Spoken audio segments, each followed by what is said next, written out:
she was just there for the season. Call me when you need some. Call me when you need some. Call me when you need some. Call me when you need some. You'd enjoy it. He said he sound like ass for real. Exactly. It was disgusting. What that mean? Say no for real. Let me see. You know what that mean? He said he ain't do it. Kill, man. Krew Season Podcast. We are finally back. Yes, sir. Let's go, man. Yeah. The streets been waiting. Yes, sir. The women's been waiting. Goddamn me. The men's has been waiting. Goddamn me. Pause. And we here, man. No pause. No pause is crazy. No pause. I meant every word there. You say no pause. Kenny T is in the building. OT is in the building. Good, man. What's good? And y'all know Smooth is in the building. What's cracked? Detroit AC, man. It's another episode of the Krew Season Podcast, man. How y'all fellas doing on this glorious afternoon? Why I hear music playing? I don't know what you're talking about. Okay, I was about to say. But I'm doing great. Feeling good. Look, we was talking through it. Man, put your phone down. They gonna flag the shit out. Hey, I'm down 26 pounds. Goddamn me. I'm feeling great, you hear me? I'm coming for you motherfuckers, you hear me? I hear y'all. I see y'all, you hear me? I was proud of you till you cursed. Right. Next summer, Doing good. I'm putting my neck on you bitches. Oh, Lord. Putting my hey.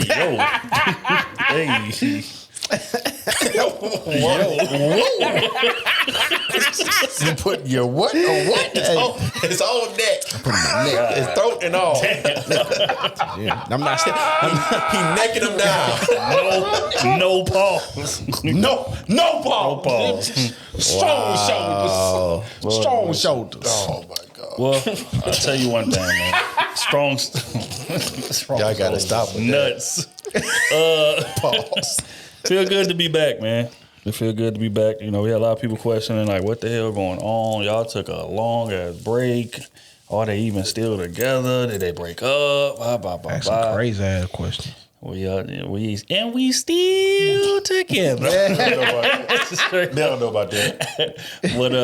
But nah, man, we back, man. So like I say, sometimes you just need to take a break, man, and hit the recharge button. You see what I'm saying? Like y'all been paying attention, and a lot of listeners they was like, yeah, I could tell y'all was kind of just drained. I could see it through the screen. Y'all was tired, shit like that, blah blah blah. So sometimes you need to take that recharge, man, to come back and get right. And I think it was necessary. And shit, it feel good to be back, man. I missed this microphone. Yeah. It ain't had nothing to do with Memorial Weekend. Yeah, that's it. Ain't had nothing to do with that. I'll see y'all in Vegas. If y'all want to go to Vegas, just say that. But we back though. Yeah. Speaking of breakups though, we gotta start this part off correctly, man. The rumor mill is churning. They're saying There's no more rumors. yeah. Well, I mean, it ain't been an official out loud announcement from them yet. So I gotta call the rumors until somebody come out and say, hey, it is what it is. But they're saying Skip Bayless and Shannon Sharp are no longer. Undisputed is no more. Shannon is leaving for greener pastures. And there was somebody that was tweeting about it, and this is what I seen yesterday. They was tweeting, they was talking about how they felt like Skip was jealous of Shannon's, uprising or whatever the case, and that's what been causing attention. And that was a tweet, and then they went to Shannon Sharp likes, and he liked the tweet. So Damn. right, so that kind of, I guess, shed some light, just to provide context. But I want to get y'all thoughts. Like, what do y'all think about that? Like, what does it stem from? What y'all feel like the real cause of it is? Like, what went through y'all head when y'all heard that?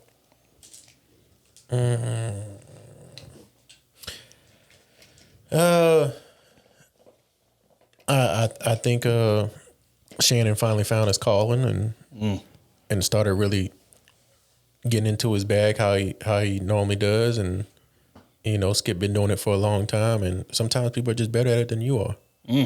Somebody with a real sports background normally starts to take the limelight in sports talks. I mean, it's just what it is. People value his opinion more than yours, and you've been valued on your opinions for more hate than spreading knowledge, you know. And Is it Plus- hate or is it exaggerated?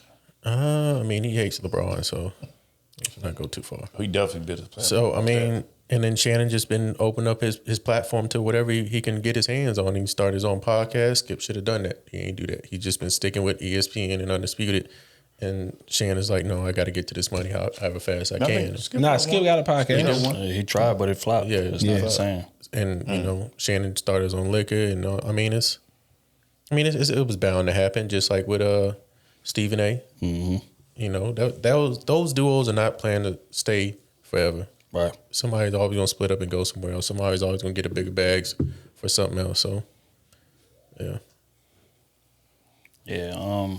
Yeah. I mean, it felt like you could just tell, especially during the safety from Buffalo, Hamlin, when he got hurt on the field, and you know, you can just like Skip put out a tweet that we covered.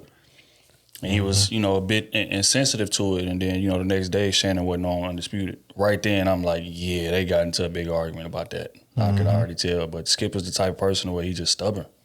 And he want to do things his way. The power dynamic at Undisputed has always been Skip makes all the topics. Skip discusses the length of the topics, things of that nature. So, you know, if you in Shannon's shoes when you first come there, that's cool. Because I ain't really got no background in this. Like, you know, you really doing me the favor, and I appreciate it. But somewhere along the line, going back to what Kenny said, fact is Shannon is better at it than him.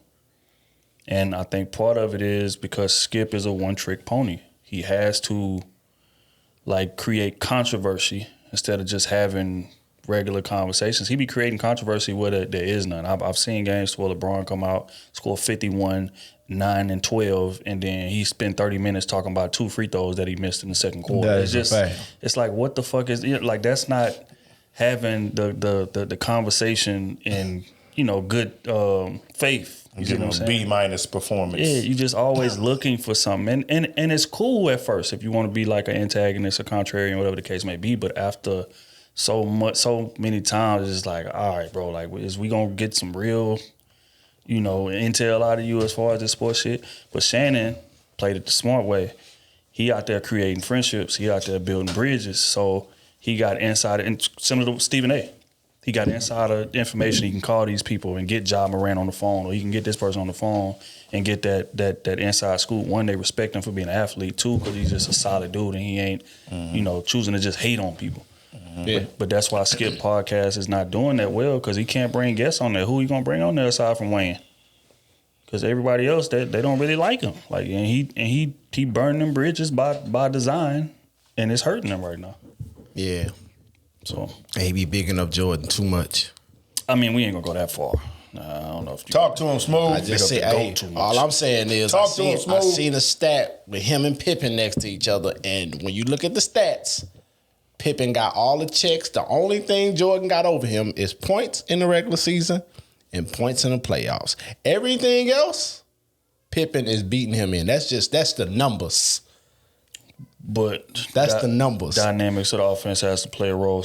Scottie Pippen was bringing the ball up. He was playing point guard, so he's going to have more extra numbers. No, but everywhere around, defense, everything else on offense. So the only thing else, no, for real, Jordan is how many times first defense? Was it 10 times? They put him there just to make it look pretty. Wow. They put him. Let's not be off. You see this? He was the face of the Let's league. not go a different way He in the was the face conversation. of the league, baby. Let's stay on Shannon and Skip. No, you Let's right. stay on Shannon and Skip. I would have had a debate about this. Hey, we gonna stay on Shannon. Let's Skip. not Tell do Shannon this. Skip. That's all I'm We saying. can go down that rabbit hole. Come on, Skip. Come on, Skip. Come on, Skip. Hey, Skip. Hey, Skip.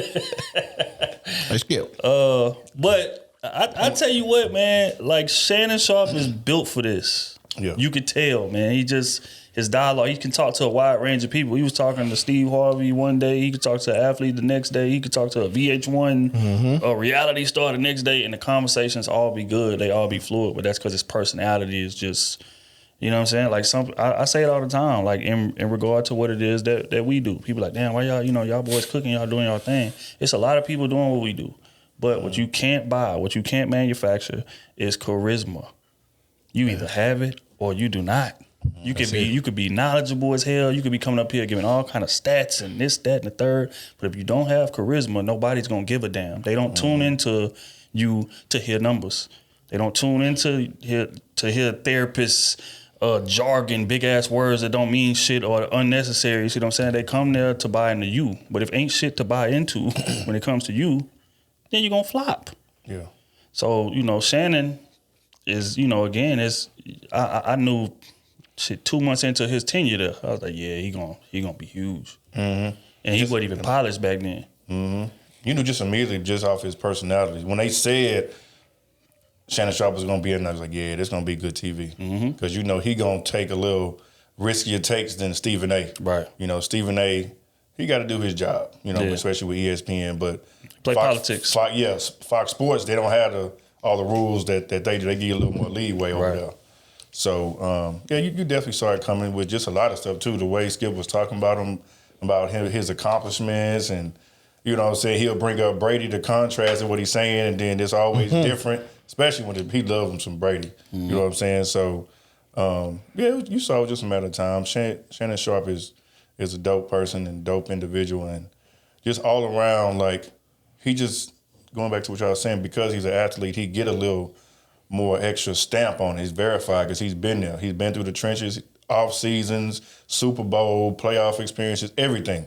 Yeah, you know what I'm saying? Being cut before, so he can tell you the whole, escape of the land. Just like how JJ Redick coming in now, cooking. Yeah, he cooking. He doing this. You know what I'm saying? And then people respect that because he didn't put the time in. He didn't been that dude, that Duke. You know what I'm saying? So he got a lot of backing. And when you got that, extra experience stuff behind you, man, the sky's the limit. Yeah, I agree, man. I think the creative direction is what's crippling Skip.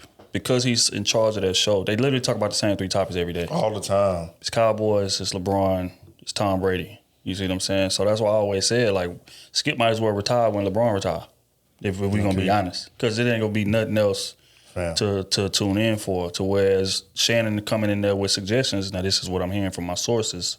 Shannon coming in there with suggestions like, bro, why don't we talk about this? Or why don't we talk about that? And Skip like, nah, this is my show. The only thing that was worse than those three topics was Tim Tebow. That boy ran for like 90 days straight. Lord have mercy, man. Yeah, for sure. But, again, salute to Shannon. You know what I'm saying? I seen a post where he threw a sub. He was basically like, he was out there planting seeds in his garden. Mm-hmm. He was like, who knows what's going to bloom next. I comment up and I say, big dog, we following you wherever you go, big dog. That's just real. But, prayer star parties involved. We're going to go ahead and get to the next situation. It was some clips that was sent. Well, one clip that was sent. And they were speaking on if a woman doesn't pursue you, it'll never work. Talk about it. Talk about it. I'm going to go ahead and play this clip. I done said this a million times. See what the young man had to say. Go ahead, brother. If I got to chase my wife, then I'm going to have to keep chasing her to keep her. That's right. That's right. You men that chase women, the moment you start chasing that woman, you're going to have to keep chasing her. Keep it up. That keep her. You're going to have to keep it up. That's right. And once she see you chasing her, she going to deliberately do things that make you run her down. That's right. I won't never chase a woman long as I'm black. No. And as far as I know, God ain't changing my color. Talk that talk. Talk that talk. As long as I'm black, I'm never chasing no one. I gotta use that. Yeah. I gotta use that. Y'all. Talk that talk. Y'all. Hey. Hey. My man said, you understand me? Man shouldn't chase a woman. A woman should be chasing a man. What's your thoughts on that? Go ahead, Otis. You've been talking about this for the past 15 million episodes. I mean, the man said it himself. Mm-hmm. Y'all gonna learn one of these days. That's all I'm gonna say. So if you love her more than she love you, she gonna cheat on you and leave. That's what you're saying? It's a possibility. Women take advantage of that. Okay. Women take advantage of a man really loving them more than they love the man. Men don't do that, though. We're not talking about that. We're talking about that. That's what I'm talking That ain't the subject. That ain't the subject. Yes, it happens. We don't know that.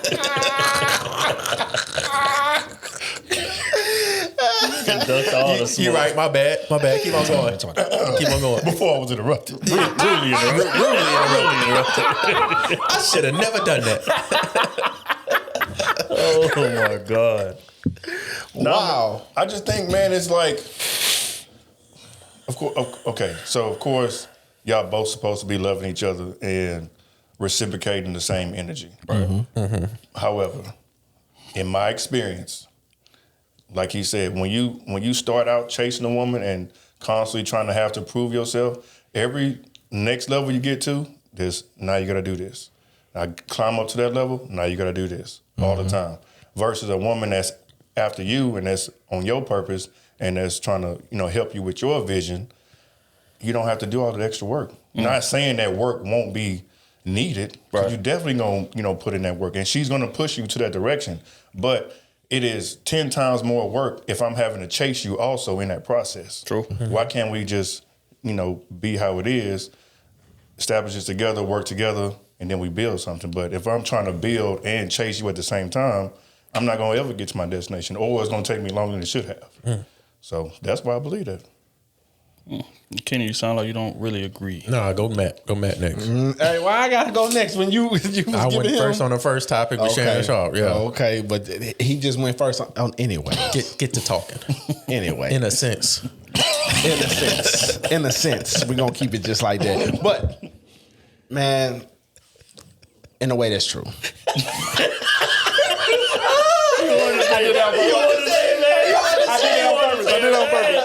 I did it on purpose. Nah, but seriously, I did it on purpose. But I think he's right. I think bro right.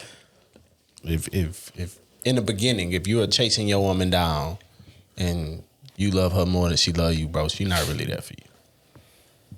She there for some type of game, whatever that is, until she can leap on to the next goddamn lily pad. That's just how it works with women, bro. So when you pursue a woman, you say just enough and back up away and see what she do. Because if you say too much and you keep pursuing, she gonna wind up fucking your best friend. Damn, that escalated quick. That's a cold game. Man, I think it's ironic, in my opinion, because men always get they the chasers, they the predators. They like to chase it down and do this and do that. But the fact is that when you decide to chase that woman, she loses respect for you, bro. Just what it is. And you could be a nice guy. You could be cool. You can buy her flowers and all type of shit. Go and initiate dates and all that. But if you do it too much in terms of the chase, she loses respect for you. That's just what it is. Too sweet, too nice, too kind. You thirsty? Right. You know what I'm saying? So as a man, like, you got to fine tune that balance. The trick is to make her want to chase you, which goes against common belief. Common belief is that men are the pursuers. Sure, I think men are the initiators. There's a difference between pursuing and initiating. I'm initiating, I'm letting you know that I'm interested. And now the ball is in your court. Any woman that's going to want to be with you, she ain't going to have no problem chasing you, because that's exactly what she going to do. And what I mean by that is initiating conversation. She going to be calling you more than you calling her. She going to be texting you more than you text her, things of that nature. So she's actually pursuing you, contrary to popular belief. So he right. And any man that's chasing a woman is a goofy. And you will quickly find out how much she thinks that of you. Bro got a big heart, man. You're goofy. You got a goofy asshole. A woman that wants you will not run away from you. That's just what it is. That's a fact. You don't have to chase anything. We said it on here. We said women are the biggest tricks. Women that like you are the biggest tricks. That's a fact. You got women out here buying niggas PlayStations and shoes and all types of shit. And she can't even post them on her social media. Cars, grills, sleeping on her couch all time, like for free. Ain't add nothing to the household. Nothing. But she rocking. She riding. Off an understanding. That's chasing. That he might get it together. Right. That's real. Destroy herself in the process. Boy, y'all do it to you. Self-sabotage. If she don't at least think about breaking her morals, at least think about breaking her morals for you, it ain't gonna work. At all. It ain't gonna work. So women, y'all need to start chasing, man. They already doing it. The right man, just put a little more effort. That's what I would say. And if you're a nice guy, hey, don't show that too quick. Don't show that too quick, man. They're gonna smell that, take advantage of it. Exactly. You're gonna become fool nigga too quick. No. And I'm just put yourself in position. I ain't saying run and steady chase a man down. He not texting you back. You text him again 3-4 times, blowing his phone up. I ain't saying chase like that. I'm just simply saying putting yourself in position to get the man that you want. Let him know that you are interested, and then he should be able to do the rest after that. What do y'all feel like that ideology comes? I think all of us can speak to it, right? A lot of times when you out there dating, the less effort and energy you show on a woman, the harder she tries to make it happen. And these are attractive women. I ain't talking about just trash, ugly women, or whatever the case may be. I'm talking about attractive women.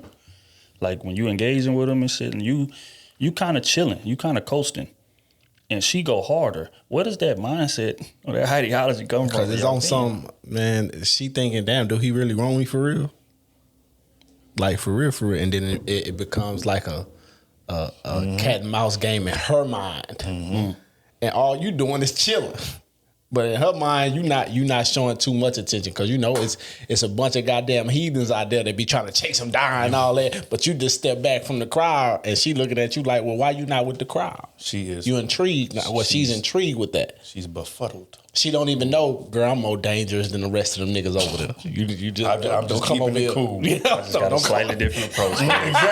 Exactly. Get to the same destination, though. The alligator in the water. And what's crazy, one of them dudes in that crowd may be the man of your dreams. But since you looking over here and I'm outside the crowd, you don't even know I'm a whole beast out here.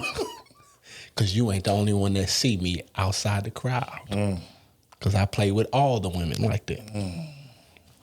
But this is my question. If that's the case, and I feel like we all can admit that that is how it typically goes, why do they claim they want the opposite? Hey, that's just talk. That sound pretty. It sound good, just like they say, I want a good man. That sounds good. They don't know what they want. You know what I'm saying? But when you ask them how many relationships they've been in, they say 5. And you ain't with none of them. Obviously, you want the chaos.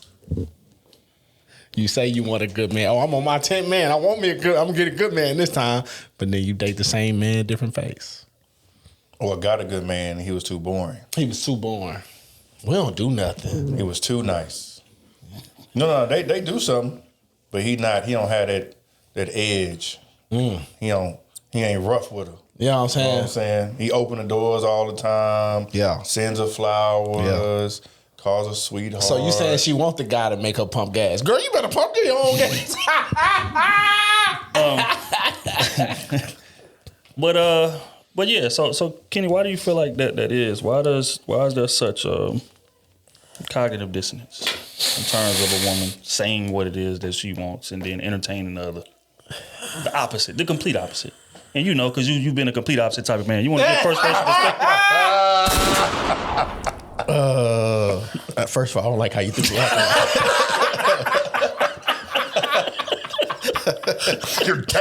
Y'all want to see me on the next episode? You better talk to me like that. You better talk to your boy. Handle your boy. You hear me? I ain't gonna be too many more. I ain't gonna be too many more. Damn. What's the main question again? It's like why do a lot of women claim that they want a man that's persistent? I want a man that's, about me, attention to detail, focused on solely me, this, that, and the third. But if you look at their resume, most of the guys on it move the opposite way. Why does the man that's chilling and laid back and not being as, aggressive in his interest toward her, why does that man typically get more of that woman's attention, despite what she says she wants? That's a hard question because I'm not a woman, so I really wouldn't know the answer to that. Because, they think totally different than how we think of what we want. But if I could make some kind of relation to how men move with women, most of us men always have, these other, like we say, we have a roster for women that's underneath us doing everything that we need, but we still have that number one that's probably not doing everything. She's just the one that we just see in our first light, It's like we have, I don't know, how can I explain this the right way? it's like we all go after a woman that we know we shouldn't have, right? Mm-hmm. But we also have women that we know that's, pursuing us, saying, hey, I love what you're doing, always giving us compliments on our stories, our pictures, saying all this other stuff. Okay, cool, we appreciate it. But the one that we really, we're the ones, looking at, they not doing all that. We might just get, want them because we're lusting over them more than the ones that already given us what we want, Right. I think it's just the fact that, I don't know, I don't think most of us, I think it's a mature mindset that we have to establish, or I would say women have to establish. They have to see that, okay, what I've been going after is not working. And I know I say I want this, but with my lifestyle and how I move in my lifestyle, it's not giving me what I really want. It's giving me the opposite of that. So I don't know. It's hard. I think that's a hard question to answer because we always go after what we shouldn't have or don't want, or is bad for us, but we make it good for us. And that makes sense. No, it does. But here's a question: at what age, or not age? I hate because age is not tied to maturity. But how much of a beating do you got to take for you to see that? Typically, you can speak from the male perspective on that. How much of a beating? Because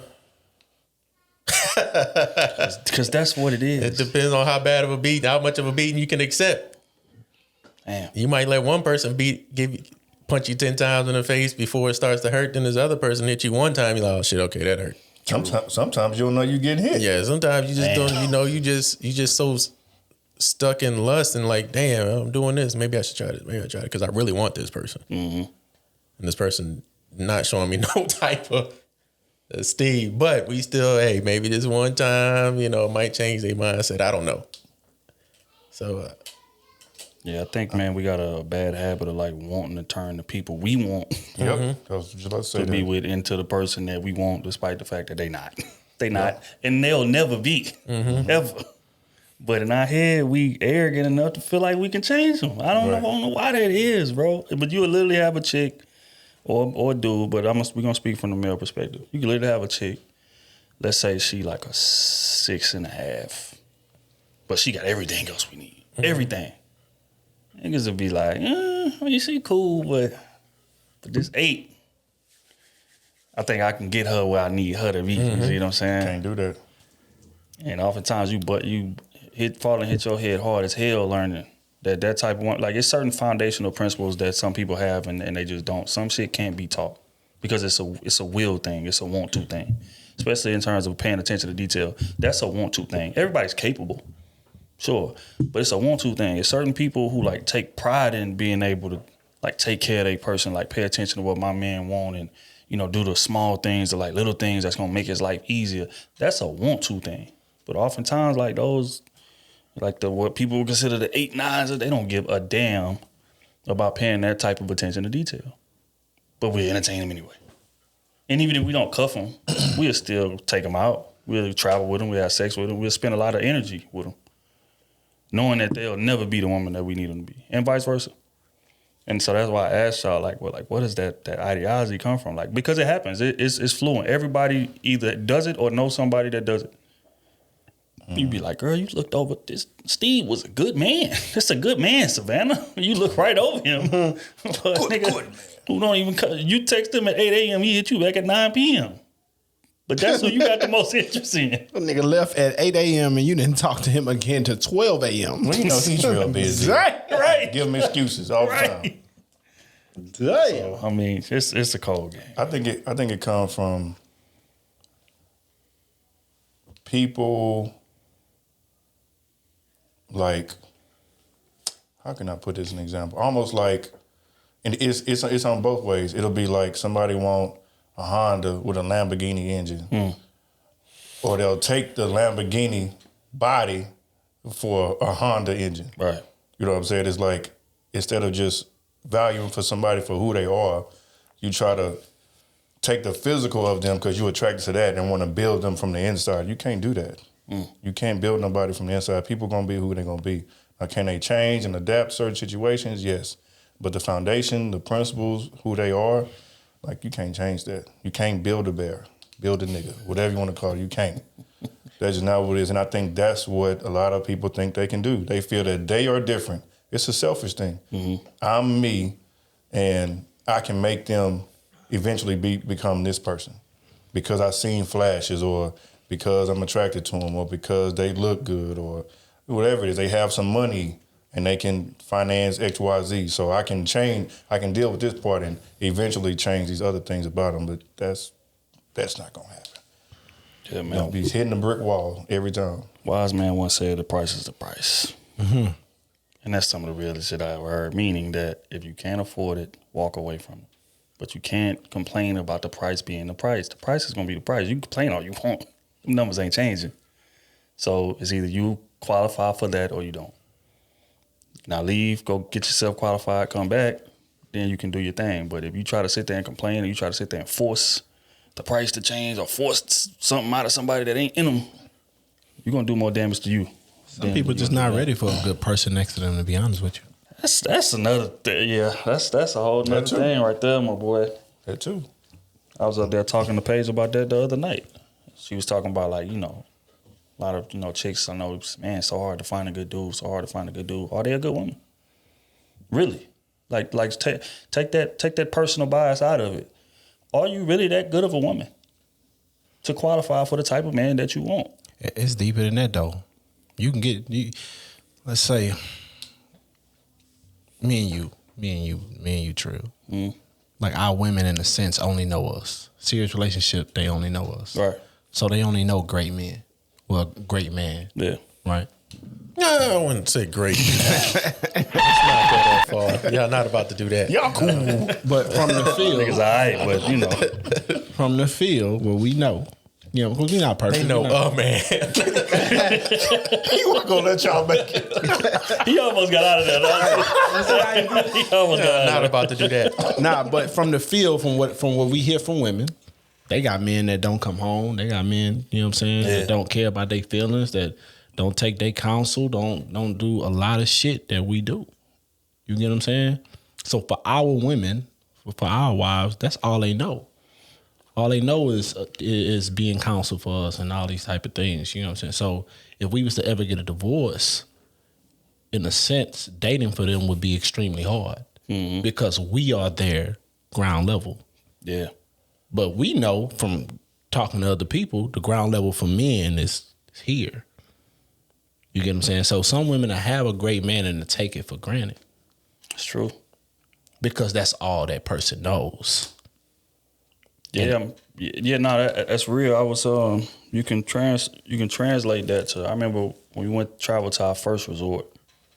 First resort I ever been to was a 5-star resort. Mm-hmm. It's hard to come from that 5-star resort to anything. It made me extremely bougie. If certain things are not there, I'm not interested. That's a fact. It has to be 5-star, or I'm not there. 4-star at the worst. that's just honest. With a lot of amenities. With a lot of goddamn amenities. You see what I'm saying? So what he's saying is right. But, a lot of chicks start off with a horrible dude. So it's only upwards decline from there. You see what I'm saying? And which is why I would say all the time, you announce your ball. Nigga just gonna creep up just a little inch over. Okay, he didn't open the doors. Bam, I got one. Okay, I'm gonna open the doors. He didn't pay for the. Okay, gotcha. That's it. That's all I need to do. Okay, cool. And that's what happens. You see what I'm saying? But if you start out with a great dude or a great woman, it is a fall off that mountain, my boy. Mm-hmm. And you gotta have the patience to really learn the game so you can get another one. Because fact is, you got lucky. Lucky. You did. What if they got the 5-star resort, but to get there they had to take Spirit, had to get Uber, joint ride? It don't matter how you got there. It don't matter. It kind of do. If we're talking about relationships, going to the destination don't matter. The destination is the end goal. Okay, but what if before then you took a goddamn first class flight and got the 5-star resort? Yeah. Now you're used to a first class flight and that's all you want, and a 5-star resort. So getting there is a challenge. If you're used to taking first class flights, guess what? I want first class flights because I like that leg room. Mm-hmm. I'm used to this. I'm not going back to the back of the plane. I feel it. Yeah, it's the same thing. But are you still going to the resort? I took first class down and get to the resort. But why would I go backwards to in the back of, okay, well, I gotta, to get to this resort, I like the resort, but to get there, I gotta hitch a ride on the back of a bike. I gotta fly Spirit. Hopefully I don't crash getting there. And then, oh man, I'm at my destination finally. But every time I get to this destination, I have to go through this terrible ass experience of getting there. Every route is different. You're not gonna want to go. That's like if we say we go to Vegas. She's like, oh yeah, we're gonna stay in this suite. But every time before we get there, we gotta take a Greyhound. Then we gotta, you know what I'm saying? Hopefully our bags get there on time. You're like, dog, I'm not going to Vegas again just to stay here when I gotta go through all this just to get here. But you know what the difference is? Or because you asked, like, why would somebody do that? Ignorance. Yeah. Ignorance. And that's part of it. It's like, that's what I meant by lucky. You lucked up and got that. But now, once that ends, you got to go learn the game. Learn how people get there. Mm-hmm. Learn how people run into it, man. Like what type of self-work you need to do, where you need to be at from a mental perspective. Mm-hmm. And that's the flying the Spirit. That's taking the Greyhound. That's all that. But once you learn that, then you're going to fly first class forever. You're going to skip past all that shit because I know how to navigate this. But if you don't know how to navigate, you're going to bump your head 100 times en route to that resort. Sure, you're going to get there eventually, but it's going to be a rough goddamn ride. So that's what it stems from. People don't want to take the Spirit, right? They don't want to drive that Greyhound, but ignorance kind of forces them to. If that's all they know, they ain't navigated. They don't know how to play the game, and that's something that everybody gotta learn. You know, some people, or not everybody, because some people get lucky, find the right person right out the gate and be married 50 years. Mm-hmm. But the likelihood of that happening, it's not high. It's messed up, but that's reality. But also, what you're saying, Kenny, too, is like, if you get into a different relationship, their relationship is going to look different. Especially when it comes to, let's say, monetary. I don't want to put it out there, but we talking about, so first class, for example, you and your woman making $100,000, then cool, that's $200,000 together. You're going to fly first class and have all that. But if you were at 100 and now your wife at 50, you may not be able to do first class. You can still go to the resort, but you got to fly the Spirit. But you still gonna get to the resort until that person elevate a little bit to where y'all can maybe do all that things. See, I just think it just may be different. But see, nope. Because if I'm used to flying first class and now I got to downgrade myself just for her, what if I just go find somebody else that does make that and I don't have to downgrade at all? No, that's fair. What happens with most of these women that date now. They're used to, getting this, they might get the Birkin bag, but they got to deal with somebody that's cheating. Okay, well, I got a Birkin bag. Now I know how to get the Birkin bag. Now let me deal with the cheating part. So they have to keep on getting ran through all these other guys, but they're slowly building up how to find the right one and just going through the steps. Like, instead of going backwards, they're trying to go forward. If that makes sense. From what I see in that game, they go all the way backwards. Instead of going from going from first class to Spirit, they're going from first class to private flights, and they get into the resort.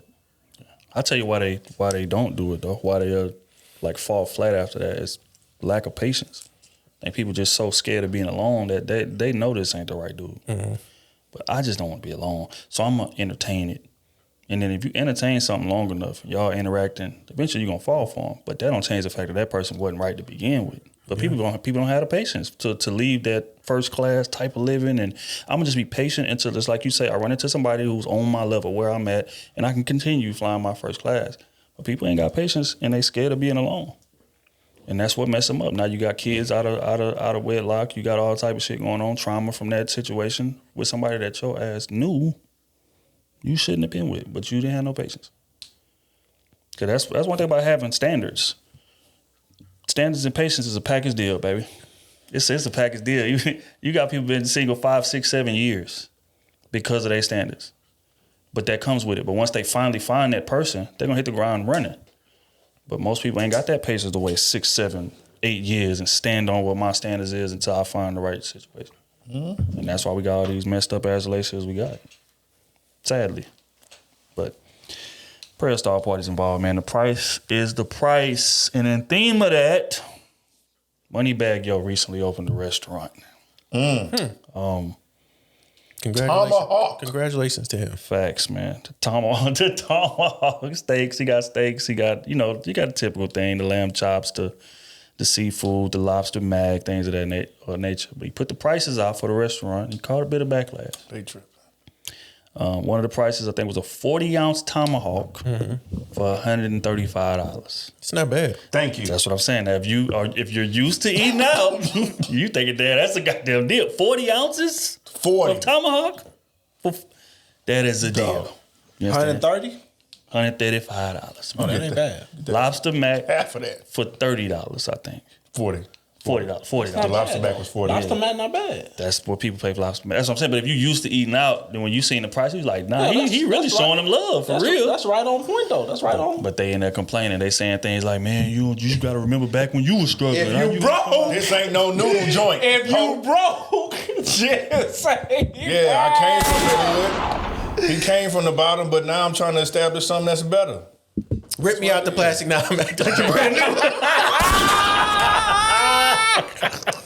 Hey, that's so hard on low. And Cardi cooked on that new verse. Well, that's another conversation. But we're gonna play a little bit of this interview, and then we'll get y'all to take on what he had to say, man. The little situation here went viral, like with the steak. They tried to come at me about a Wait, was it the $125 steak or something? $135. $135 I mean, steak. but it's cheap. You know what I'm But saying? you know what's That's crazy called about tomahawk. that? If you went somewhere else that wasn't your restaurant, They would have paid it. They ain't would that have paid crazy? it, bro. Like, hey man, we go into a business of our own or people of color, and we want to knock the prices can't down. afford to just say that, man. Yeah. I got stuff on the menu that's affordable. And they was and they also was tripping, oh, why is size $40? Bro, this lobster mac. Where you wanna how much you want it for? Man. Like, what you trying to eat this for? You go to Miami, this $45. Right. I'm really cutting you a deal. You know what I'm saying? Like, I'm cutting you get a sweet deal coming to cash. But you know what it is? It's because it's yours. Exactly. It's because it's yours, man. And like, Louis, you're gonna walk in Louis, you're gonna walk in Prada, you're gonna walk in Balenciaga, and you ain't gonna ask them folk for no deal. Yeah, so why is you walking in Cache 42 talking about this steak is too high? right, right. And, Look, No, I say it's too high if it don't taste good. Right. Now that's what I will get. Don't pissed order off the steak about. if you don't eat steak. Don't give me no food that if I pay $135, I expect it to be cooked right. You know, when I seen this shit happen, bro, I say niggas be lying about their life, bro. Yeah, because you know how I order. For real, bro. Shit, I be ordering like Y'all be lying out there, bro. You saying y'all be eating good, y'all living good. Everybody know that eat good, live good. That's regular prices. That's regular prices right there, bro. Now, if you go to what's up, boy in Florida, Salt Baby, Salt Baby, yeah. Salt Baby, Salt Baby. whatever his name is, bro. A tomahawk gonna cost you $1,200. that's the gold one. You understand me? You can get a regular one for $3. The regular one $300. I said regular one. 6 ounces. Yeah, man, 6 ounces. You know the problem? No, it ain't 6 ounces. Y'all not about to do them like that. You know the problem? That ain't 6 ounces. Hey, but people go there and they don't complain, bro. But when you this, They don't go there. Let's first of all, they don't go there. They don't go there. You can't be bringing people nowhere that don't order a la carte. He not do that. They want the whole meal together. This don't come with 2 sides. Nigga, no, it doesn't. Nigga ordered the steak looking for 2 sides. bro, for real. Like when you go to a real steakhouse, all sides. Where the green beans are at? by Green beans themselves. and rice. That's Come on, bro. That let me know y'all lying. Then For when they real. bring it up, why you brought me so much? Y'all lying for real. All that tell me you ain't never been no nice places. These are for real. shareable sides. They go to Salt Grass and say that's real nice. That's they upscale restaurant. hey, if that is what it is, hey. But Like, bro, I hate when they do that to black people, dog. But y'all don't say nothing when all these other races charge what they charge. They be bro. in line, waiting You know what I'm saying? to hand them their money. Like, come on, bro. It's always I can see. I ain't see nobody review the food. I can see if the food was nasty. Then yeah. But goddamn, man, and even still, people still go to places. Memphis, I think. Yeah. People still go to places and the food nasty because they like the bar. Come on, man. Yeah. I hate black people. Yeah, I mean, I think he said something profound when he said, boys gonna walk right in that Louis store and pay the price. Yeah, all They're the gonna walk time. right in that Gucci store, pay the price, and that's real. We don't go in there looking for no discounts. That But shit made always it with for us. $10. And then wonder why our businesses don't thrive for that very reason. Like we looking for a discount. Like even when we supporting people and whatever it is that they doing, I want to pay for it. I don't want it for free. That's a fact. You see what I'm saying? But you have people be calling like, hey, how can you get me in? Can you do? It's like, bro, if I get everybody I know in, I'm not gonna make no money, man. Hey, man, can you send me a package, man, for the free, for the love, man? I'm gonna support you still. I'm gonna show you shit up. I say, just like merch is another thing. Man, bro, I need one of them hoodies. I need one of them jackets. Do you know how much the hoodies and jackets cost to make? Shit, I buy my own damn hoodies. I literally pay for my own hoodies every time I get one. Do you know these how hoodies? much it costs? I buy the hoodies. How can I support my own goddamn brand? Hey, come on, bro. And you can't. It's only with us, bro. Because I don't. Give me my shit. But it's only with us, bro, that shit like that happens, bro. They want to invite me on. Come on, bro. Chill out. Chill. You gotta relax. Chill. You gotta relax. Inside joke. Cut that out. Cut that part out. No. Cut that part out. We keeping that. Bleep that. We keeping that. Bleep that. Just bleep You it. gotta stop somewhere. bleep we it. keeping that. You gotta stop somewhere. Bleep it. No, we keeping that. He edited anyway. So No, let me Nah, we stop step. keeping that. Nah, we What keeping that. Jesus Christ. Chill. Because maybe that needs to be heard. You say you got the audacity to invite me. 48. Chill out. Kenny, what? you overstepping your boundaries. I ain't overstepping that, dog. I'm getting tired of people not supporting me and us. Kenny. But I'm always supporting them. Kenny. I don't ever ask for no handout. I always give people stuff. But next time I got something going on, they never a repost, never nothing. That's true though. Stop giving these Starbucks money to these people. They Nah, take all that's your money. just out of me. That's just out of my kindness. I ain't worried about that. with one I ain't swoop. asked for nothing back. Yeah, man. It's only with black people though that we do that with, dog. If we had more energy, the different direction, bro, it'd be more black thriving businesses out here, bro. I agree. But only with us, boy. A black person can own Gucci today, they gonna say the shit high again. Yeah.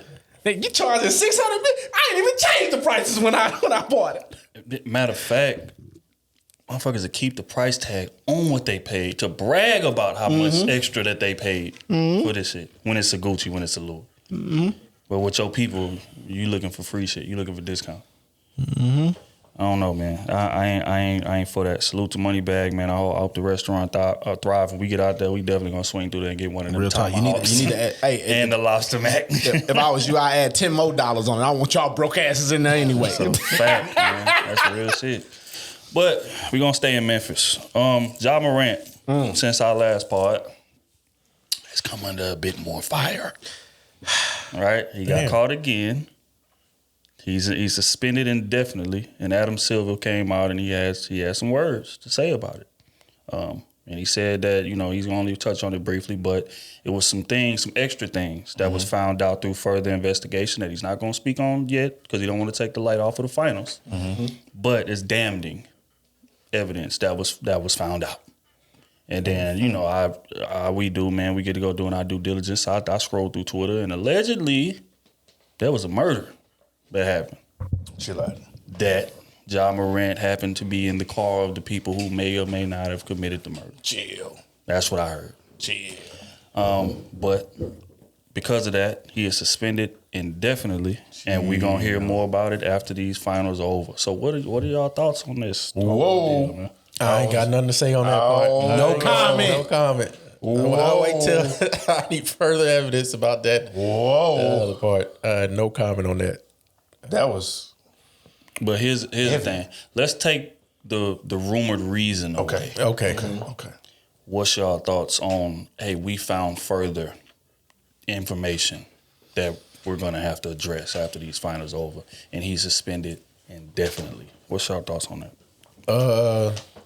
I think if it was that egregious of evidence, it should have brought out regardless of the finals or not. If this is how you promote your business and what standard you stay on, what you're telling me is the money is more important than how you're going to handle this damn situation, right? Always is. because it's still a business. So if you're a person a company that stands or a business that stands on integrity and holds a certain standard to your business, and then you're like, well, you know what, it's a big thing, but it don't come before the money. So Right. we can get this money first, and then we're gonna go ahead and take care of what he did. Yeah, that's You know what I'm saying? Now I'm thinking, okay, so what if he was still in the playoffs? What if he was still playing? Would you have suspended him, or would you say, you know what? We'll let him keep on playing until we get all the money. Then we're gonna suspend. Oh, we found out later on that this happened. Now we want to suspend him. I don't like that. I say if it's something that you want to suspend him on, hey, this is why we suspended him. Take it for how it is, because already the finals ain't gonna get that many views anyway, because you got two teams that nobody really care about. If anything, why is he getting? Why did he say anything at all? Is what I don't like, because now you stirring up suspicion and now the rumors going. You could have just kept quiet. If you wanted to announce it after the finals, you should have just came out after the finals. But I also remember them talking about the investigation before, and they was kind of saying because that typically, well, they're not in season essentially. Like that's why they was kind of taking their time with it too. Slow playing their investigation. Yeah, because it's not in season, so it's not like they got to come up with a judgment right away, and they out to play out. So, but it's no man. It's boys, you got to be careful. I've been saying that he got to get out of that environment, whatever it is. That the people he got around him, the influence and the music that he chooses to listen to, like he's still young. 23. You know, so, and he coming up in the age where there's a lot of violent music, definitely more violent than what we grew up on. Yeah, for sure. So, you know, that shit can have an influence on you, and that shit heavy. I just hope it ain't, I hope it's not true, if that is what it is, and I hope it's not true, but if it is, or something similar, he gonna have to sit his time out, and it ain't no coming back from it. I mean, that's what's gonna be my next question. How does he rebound from this? If it's something like super serious, man, it might be over with. It might be. Jesus, he gonna have to hang it up, because otherwise, bro, every game that he come to, especially the first couple of years, that's all that's gonna be in the media. That's all that's gonna be in the media. Can you trust him? Has he changed? He gonna get one technical foul. They gonna bring up his past. Like it's gonna be the smallest things that come up, and it's always gonna be on his tail. You know he with the people that tote that on. You know how they do, bro. You know how they do. And it's been too many allegations and been too many rumors. It's been too many proven things. Yeah. You know, they've been going to court about, you know, different assaults, and you know, some of them justified, some not, but still it's like it happened. So it's gonna be hard to erase a lot of damage that was already done. Yeah, I mean, it's just staggering how much money he done lost. Because for one, he couldn't sign the Supermax because he got suspended and didn't make the All-NBA team. So that's $40 million lost right there. His shoe launch from Nike got pulled as soon as he got suspended again. And I know they took him off the website, I think, too. No, they put it back. They sold out within like 48 hours. Yeah, they did. But I know they regret that, though. You think so? I know they regret like, that check coming in. No, not the check, but the decision they made with him and Kyrie. Because now, if rumors are true, then no matter what, you got to pull that. That's gonna be tough. You know what I'm saying? And you take a guy off from just a tweet that he retweeted. He didn't even tweet it. Like he didn't even make the original tweet. He just retweeted it.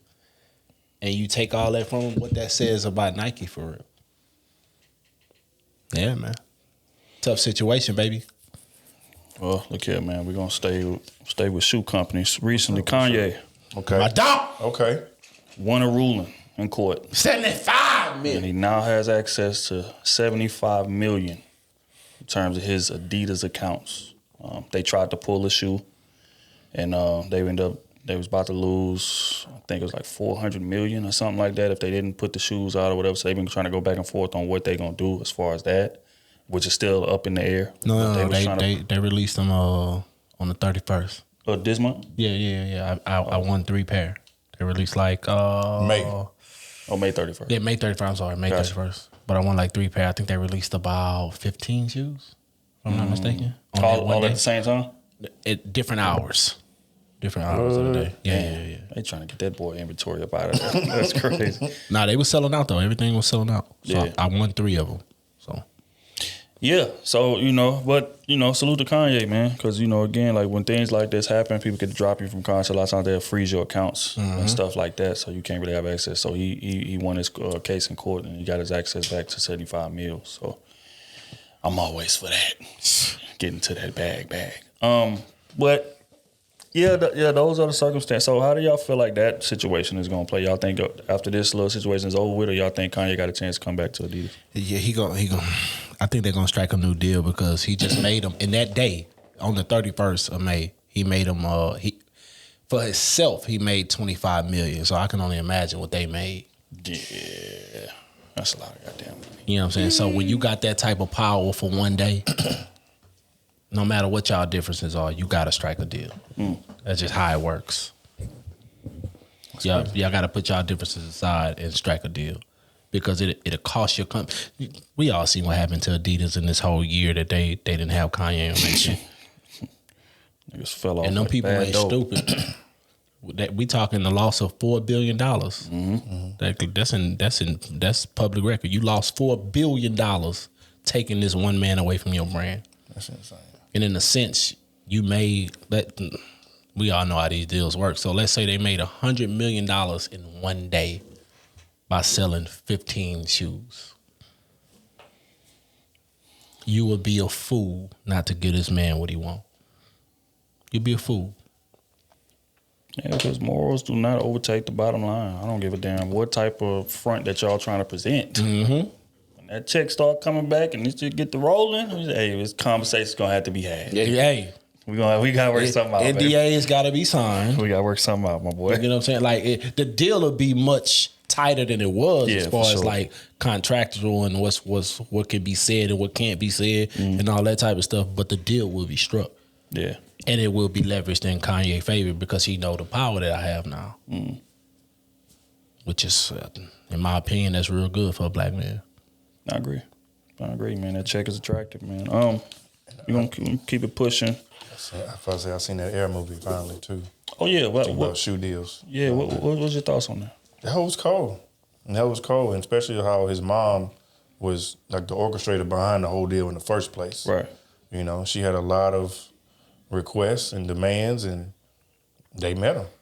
You know what I'm saying? It was a matter of, I believe in my son. I know what he's capable of.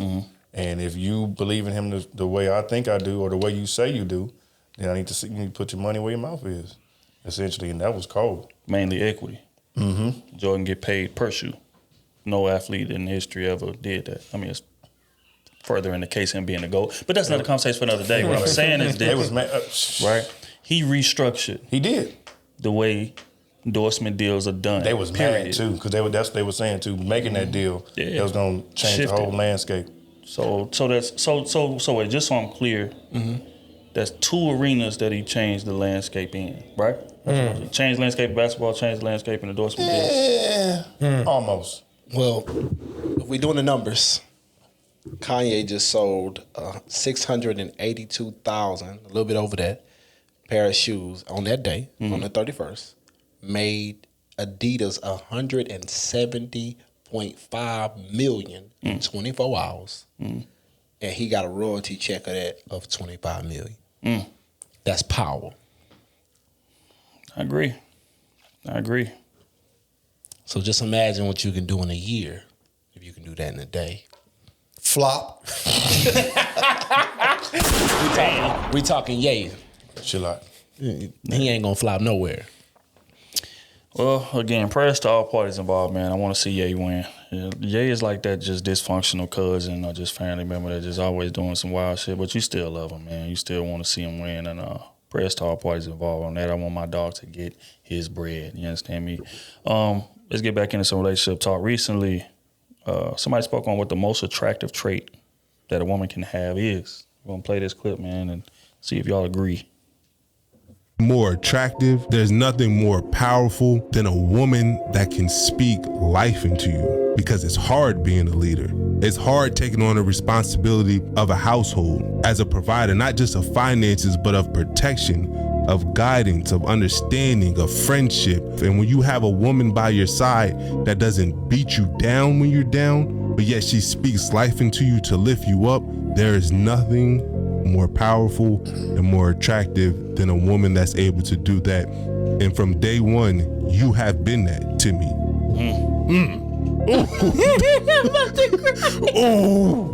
Why are you both about to cry? Ew. That was crazy. Oh I looked at your face and I saw your emotion and it just got me choked up. Okay. But everything that I have done in my life, you have been there to say, yo, I'm your biggest cheerleader. So that's what I need. Well, you know, I got you, and I got us. I love you. There's so sweet. I love. He must have came back home at 3:00 that morning. Nah, you got Damn. Hey, man. Hey, man, A salute lot to of my making dog, up to man. do. I'd ask you.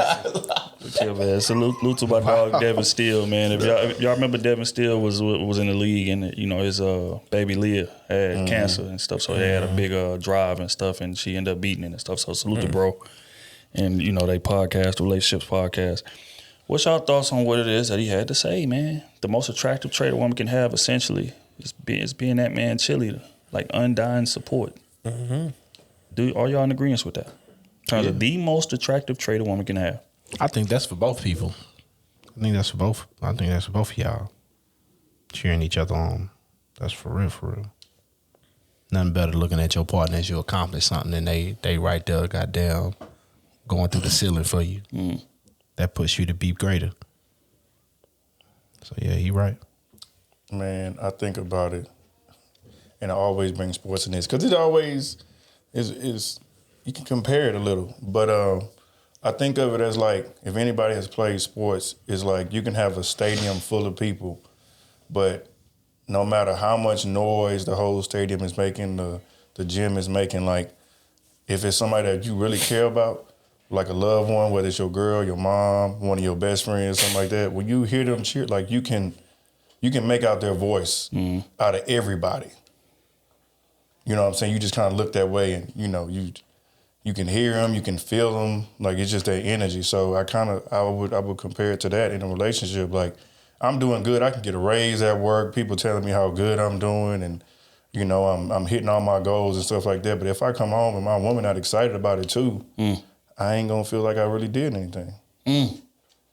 But if she constantly cheering me on and give me that energy and give me that support and love, that's gonna make me continue to go harder. So I think that's very important because, you know, are you gonna cheer for me when we down, when we losing? Are you still gonna have my back? You know, like a lot of times people leave. You go to basketball games all the time and somebody can be down almost 20 points going into the fourth quarter. But that team somehow ends up winning. You leave and go home, it's like, God damn, they came back and win? They talking about a classic game that you missed. Yeah. Boys win that fourth quarter, just went crazy. And it's like, damn, I missed it. And that's how it happened in a lot of people's life. They don't stay for the end result. They'll see somebody losing, see them down, and they out, they can't handle it. And they miss out on their blessing at the end. Yeah, I agree. It's funny you bring that up. I was watching a video where a dude was trying out for the NFL. He was running this 40-yard dash.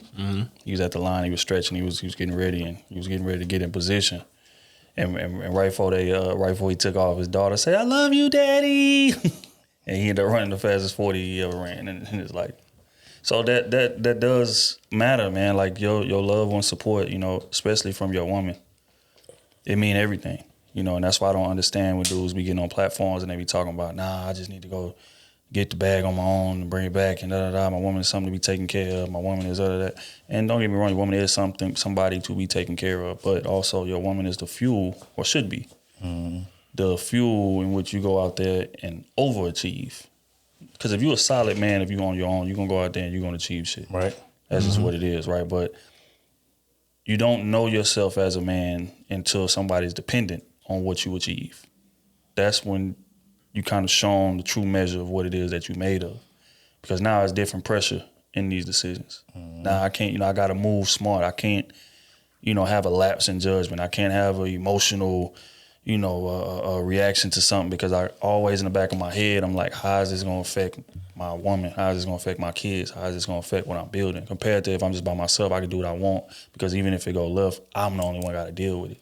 You see what I'm saying? So you don't know yourself as a man until somebody is dependent on you. And that's why that support is so important. You know what I'm saying? You got a dude that's out there thriving and, doing great things, man. Let that man know.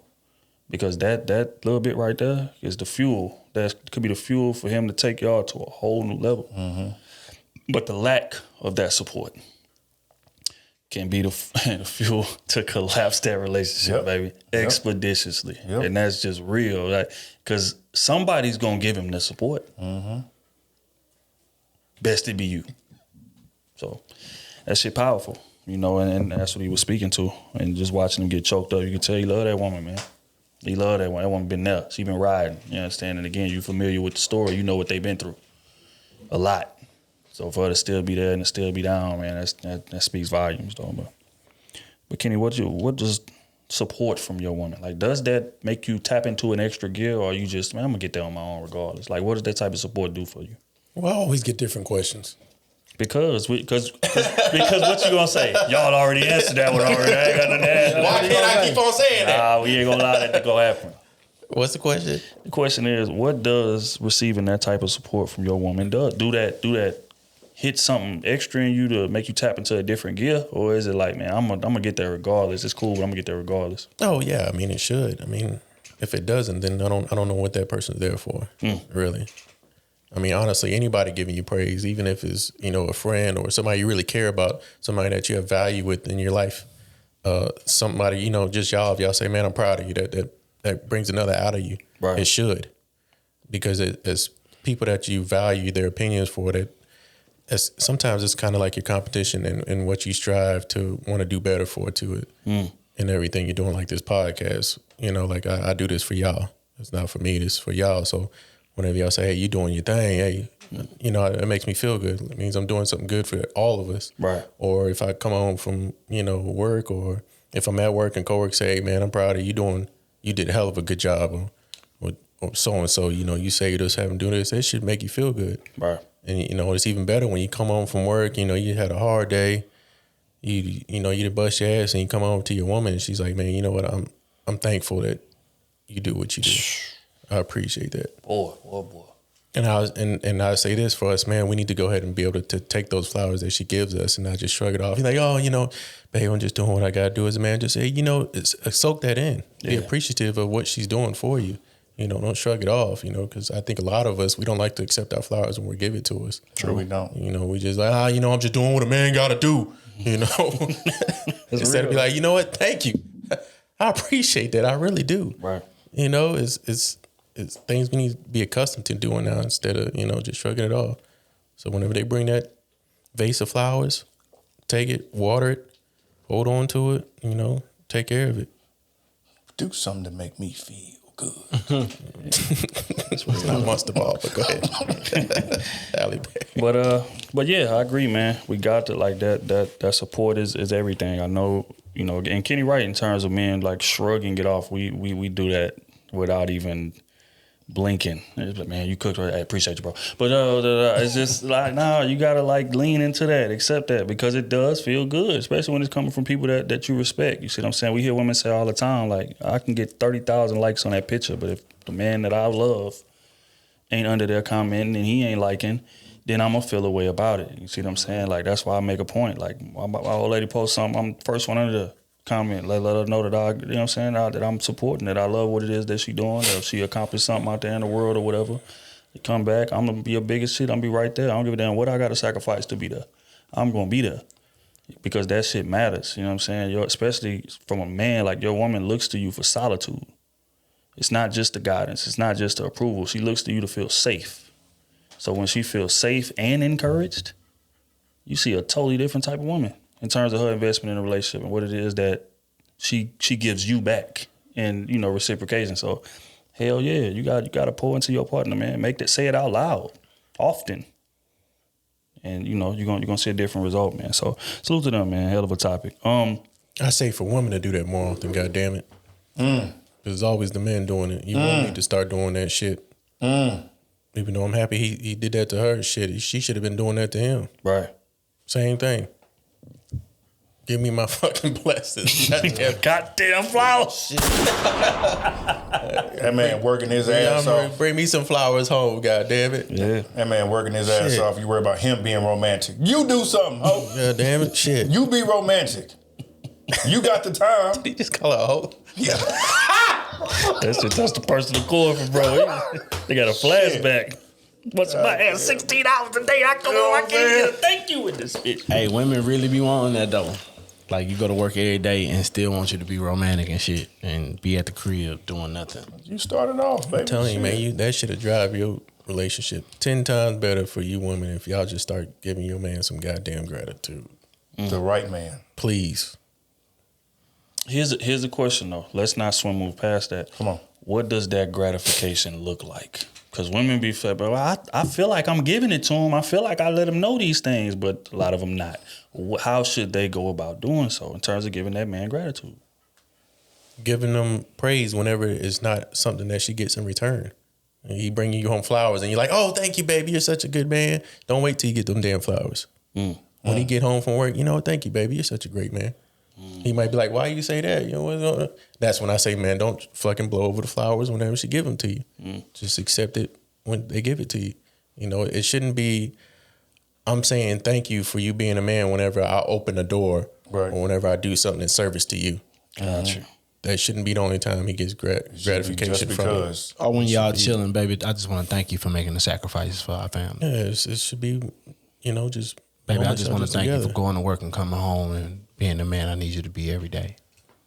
I thank you for not being in the streets. Like, you know what I'm saying? Because I'm hearing from Keisha and Tanya and Leslie that they men out here being horrible to them. You know what I'm saying? I'm thankful that I don't have to go through the things that they going through. Like, it's... Baby, I'm so thankful you don't degrade me. You don't do none of that I hear all around me all day. Own personal Jesus. Shout out to Ricky. You know what I'm saying? Like for real, men don't get that type of praise, bro. And then they wonder why one day they man wake up and just be worn out. Just be worn out. Cause Keisha at the job, she praising them every day. Damn, hey, your wife must be. Your wife must be super happy that you know what I'm saying? Very lucky woman. Yeah, lucky woman. And I got to sit here and lie. I'm bigging you up. I'm bigging you up. Tell me every day. Yeah, I appreciate it. Yeah, she tell me every day. Yeah, you brought me spaghetti today? Nah, I can't eat that. I'm sorry. The wife got me something to eat. You ain't got nothing in the kitchen. Damn thing. You got to go to McDonald's. Bro.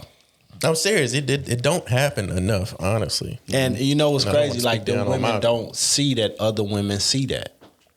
You know what I'm saying? They don't really see that shit crazy, bro. It's crazy what a man got to deal with and then still come home and you want him to be the just perfect romantic guy on the planet. You want him to buy all this other shit. You want him to goddamn think of everything y'all need to do. Come on, bro. Come on. You know this translatable to like that's like somebody going to the gym every day, every single day, twice a day, for years, and not losing a pound. That's what it feels like as a man. Because if you constantly just pouring into this relationship, you building her up, you bigging her up, supporting her, paying for things, being a legitimate guide to the family, taking care of your kids, doing all of these things that you're supposed to be doing, and you don't even get an ounce of gratitude unless it's transactional, like what Kenny is saying. I buy you flowers. Oh, thank you. I appreciate it. I'll take you out. I'll spend some money on your trip or something like that. Oh, yeah, I enjoyed it. I appreciated it. But it's not outside of that transaction. So it's equivalent to, like I said, going to the gym for years and you busting your ass every day, working two a days in the gym and don't lose a damn pound. That's what it feels like. If ladies, if y'all wondering, you know what I'm saying? Like that's what your man feels like when you not showing him the gratitude that he deserves. He a good dude. Clearly, you still with him. Treat him like that. I hate when I hear the women that say, well, I did that and he dogged me. Motherfucker, you knew he was going to dog you from the go. I hate when I hear that, bro. What the? You knew he was going to dog you, bro. Like, you didn't look at the signs in this. You loving him and all these type of things overlook logical what's really going on right here. You was a stepping stool. But still, I mean, even if you did what you're supposed to do as a woman, the right things, you shouldn't feel like, oh, I'm not going to give that up again. Because you're doing the right things as a woman. But just like if I had a woman and I was doing the right things as a husband and she cheated on me, I'm not going to say, man, I was doing all this for, I ain't doing that shit again in a relationship. No, I was doing what a husband's supposed to do. And I'm going to do what a husband's supposed to do again. Just because of what happened, the other person took advantage of it. I'm not going to take that fault on the next woman I get married to. You know? Because if you don't, then what does that say? That say I was acting. That ain't really me. And that's a problem. It should really be you if you move in the right way. I treat you this way because I'm a genuine person. And this is how I treat people. I'm not treating it to get something out of you. So when you leave a relationship, man, I did everything. I ain't doing that shit no more. That means that's not who you really are. You was playing a role. And that shit needs to become ingrained in you. That should be you. And you tend to run into better people when you like that. You know what I'm saying? But when you out moving transactional and being an actress, you're going to keep running into the same type of bullshit as me and you've been running into. And if your ass started out as the side chick, wanting a full relationship, best believe your ass gonna get left for another side chick. Damn, that's cold. This shit went left. That's cold. It's all about the foundation. Gratification to. I'm just saying. It's all about the foundation. If you was a side chick and he break up with his girl, you got to break up with him for a minute too. At least 6 months. You got to start fresh on some shit. Straight up. You know what I'm saying? You got to make him the side dude. Nah, you just gotta break up with that nigga right there. Like, with her. You gotta break up with this person for at least 6-7 months. Start over. And you know what I'm saying, y'all, you know what I'm saying? So you gotta give them more heartbreak. So they broke up with their main person on you, and then you break up with them, so they got double heartbreak. You really done tore them their heart like this. You don't want to get into it over false I get what you're saying. I'm just, you get what I'm saying? So that's some heartbreak for your ass. You imagine the mind games that's going on in your. But that ain't no mind game. Imagine, look, I gotta break up with you. Game.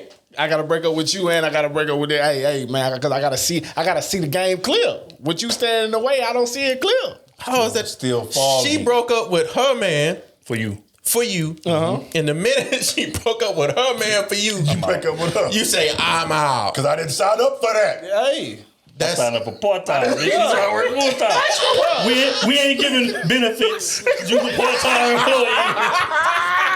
I said you a part-time. You real. You said she hourly with no benefits. Hey, she asking for dinner. That ain't what I got you for. Exactly. You got to stay under 32. Right? 32. I gotta include some benefits. Qualifications with the state. That's what I signed you for. At 33 hours, we got to look at your paperwork. That's a real. I ain't trying to listen to that. I ain't trying to do all that right now. So I gotta let you go for 6 months and then you reapply for your full-time job. Yeah. Wow. Now I gotta pay into retirement. I gotta pay Social Security. I gotta afford the labor union. That ain't no lie. You know what I'm saying? If you got you a side person you think could be something, hey, break up with everybody. Don't break up just with your piece and then it ain't gonna work. You break up with everybody, part-time, and then you come back 6 months later. Part-time is part-time. Yeah. But you try to get me the best of 401. I ain't agree to that. Not right now. Part-time employee over here. Get paid under the table. I don't even know if I like your conversation for real. She getting cash payments. It's under the table. Yeah. So fact. Even use cash at me. Right. Oh. Hey, that's your role. That's what you signed up for. And then make them sign a non-compete clause. Right. Oh no. A whole year can't get nowhere else. Wow. That's how they be. I see you with another nigga violation. Hey, that's how they do me, bro. So yeah, that's why I say you got to break up with everybody. If you don't, it ain't gonna work. Y'all niggas going to hell on scholarship. Hey, it ain't gonna work, man. That's the truth. All right, on to the next subject, man. Jordan Peterson, very notable figure in the relationship dialogue space. He has some things to say in regard to how marriage operates in the West. I want to play this clip, man. And is he married? I think so. Okay. I think so. But yeah, I'm going to play this clip, get y'all take on what he had to say. He was. In the West, because we're very immature, we think that the purpose of a marriage is the happiness of the people who are involved in the marriage, the husband and the wife. And that's just not the purpose of marriage at all. The purpose is long-term facilitation of their psychological and spiritual development and the establishment of an environment that's beneficial to children. In the West, because we're very immature. So in the West, people out here getting married to be happy. And that's going about it the wrong way. Marriage ain't got shit to do with happiness. It's about fostering infrastructure to create seeds, further populate. It's a sense of duty. Should be more prioritized than love and happiness. But in the West, love and happiness tops all those, and that's why he's basically saying the marriages in the West are not as successful. Do y'all agree with that notion? I'm not with it. How he said it, I'm not with it. Because I'm not about to spend all my days with somebody I absolutely hate. We're not doing that. We're not doing that. I'm sorry. I gotta love you. I gotta be, you know what I'm saying, like in love with you, have some type of happiness with you, something to build something with you. Cause nah. You have to play it again for me. All right, we're gonna run it back one more time just for get some context in here. Jordan Peterson. In the West, because we're very immature, we think that the purpose of a marriage is the happiness of the people who are involved in the marriage, the husband and the wife. And that's just not the purpose of marriage at all. The purpose is long-term facilitation of their psychological and spiritual development and the establishment of an environment that's beneficial to children. Marriage is to create infrastructure for the children that y'all gonna have. You're fostering, you're creating an environment that's going to be beneficial to the people involved in it and the children. That is what marriages should be ran based on. He's basically saying in the West, they ran on happiness. God damn it, if I ain't happy, I'm out. Don't give a damn about the infrastructure being created or none of that if I ain't happy. And if I ain't in love, I'm gone. Do y'all agree with this notion? All people in the West going about marriage are wrong? I think kind of. I think basing your marriage just off happiness is wrong. In a sense, I don't think you should just be getting married because I'm happy with this person. I think, especially whenever you're bringing children into this world, just because you're happy with them, is that environment a productive or positive environment, or a healthy space to raise a child in. You know, some people be happy, would be broke as hell.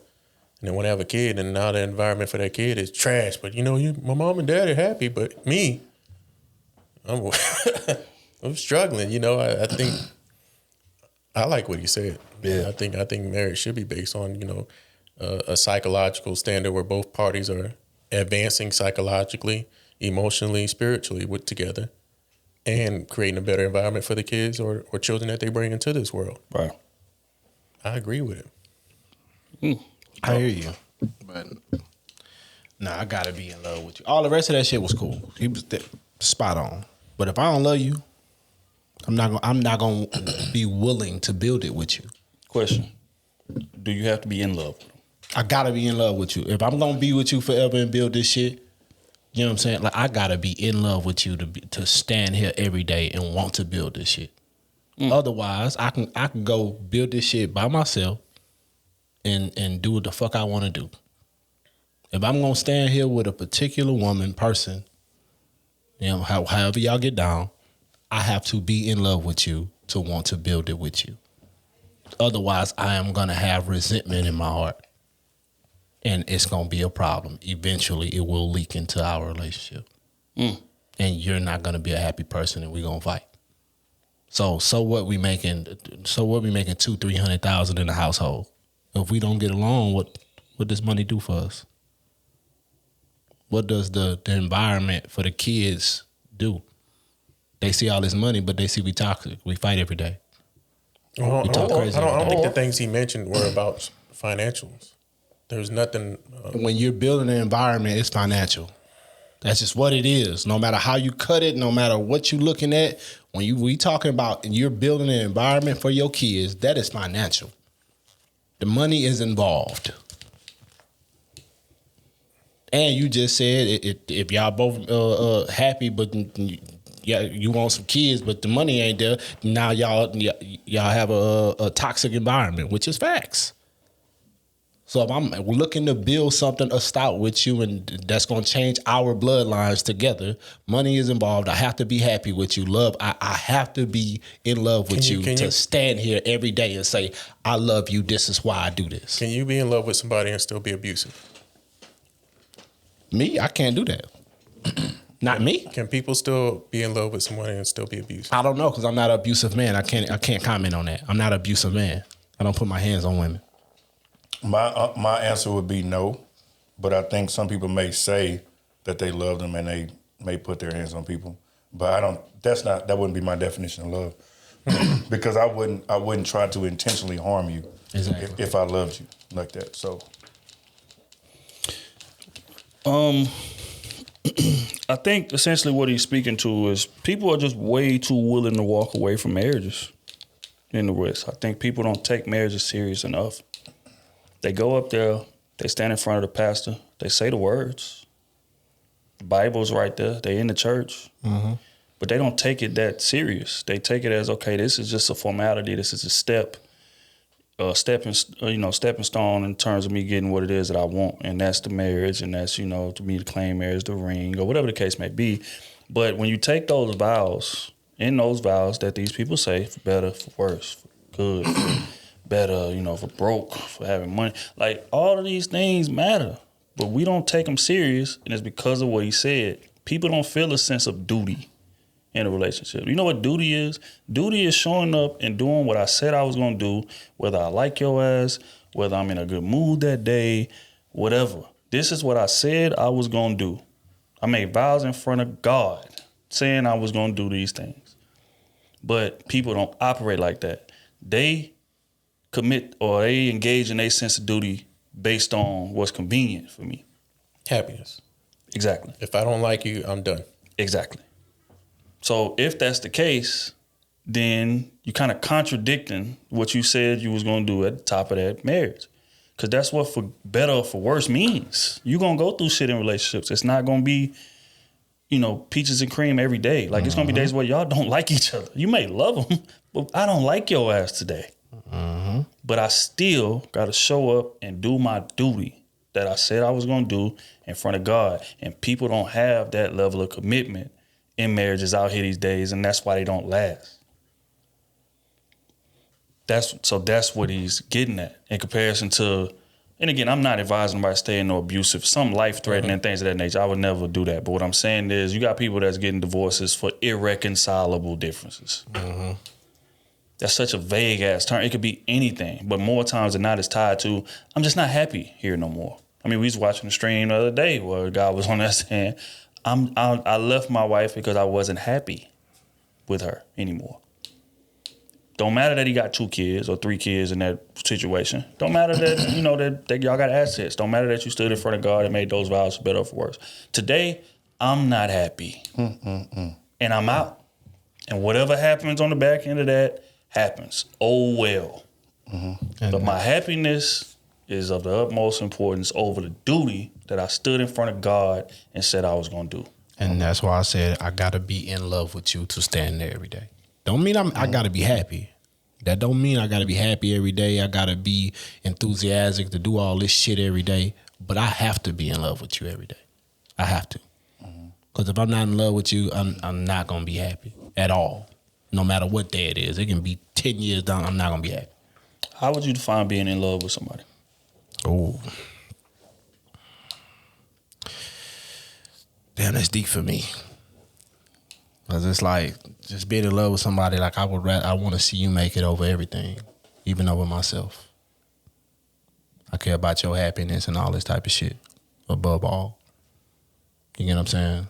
That's what I hustle for. That's what I do it for. That's what I wake up for, to make sure, like you are intact every day. That's being in love with somebody. I would disagree. That's my thing. You can't disagree with something. That's my opinion. No. I'm not saying I disagree with your, like, what you feel like love is. I'm not saying that. But what it sounds like is, that sounds like you just love somebody. See, loving somebody and being in love with somebody are 2 totally different things. That is true. Because you can have all those things that you just named, you can feel that way about your moms.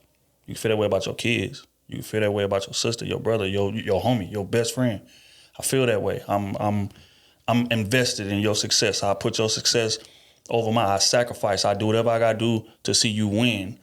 You're gonna do that for people you love, but that, like, the in love part, which is why I asked, tends to be more fairy tale-ish. And more people get caught up on that more so than loving somebody. Like, they got people that have been married 50 years. Mm-hmm. They not in love no more. They love each other, sure. Mm-hmm. But they not in love in terms of that fairy tale-ish sense of like, when you walk in the room, like everything just stops and I'm just mesmerized by you. I'm fascinated. I'm hanging on your every word. Like, I just love, I'm infatuated with you. That's what people see in love as being. What I feel like you describe as somebody that loves somebody, and I agree with that. That's necessary to make the relationship work. But people feel like the fairy tale shit has to be necessary in order for me to do my duty. Nah, hell no. That's not being in love then. Because the fairy tale is the lie. I'm not lying to myself saying I love you, I'm in love with you. I'm not lying to myself. Right? Because one day, let's say that is the case, and I'm lying to myself. One day I'm going to wake up and the truth is going to be right in front of me. And now I got to leave.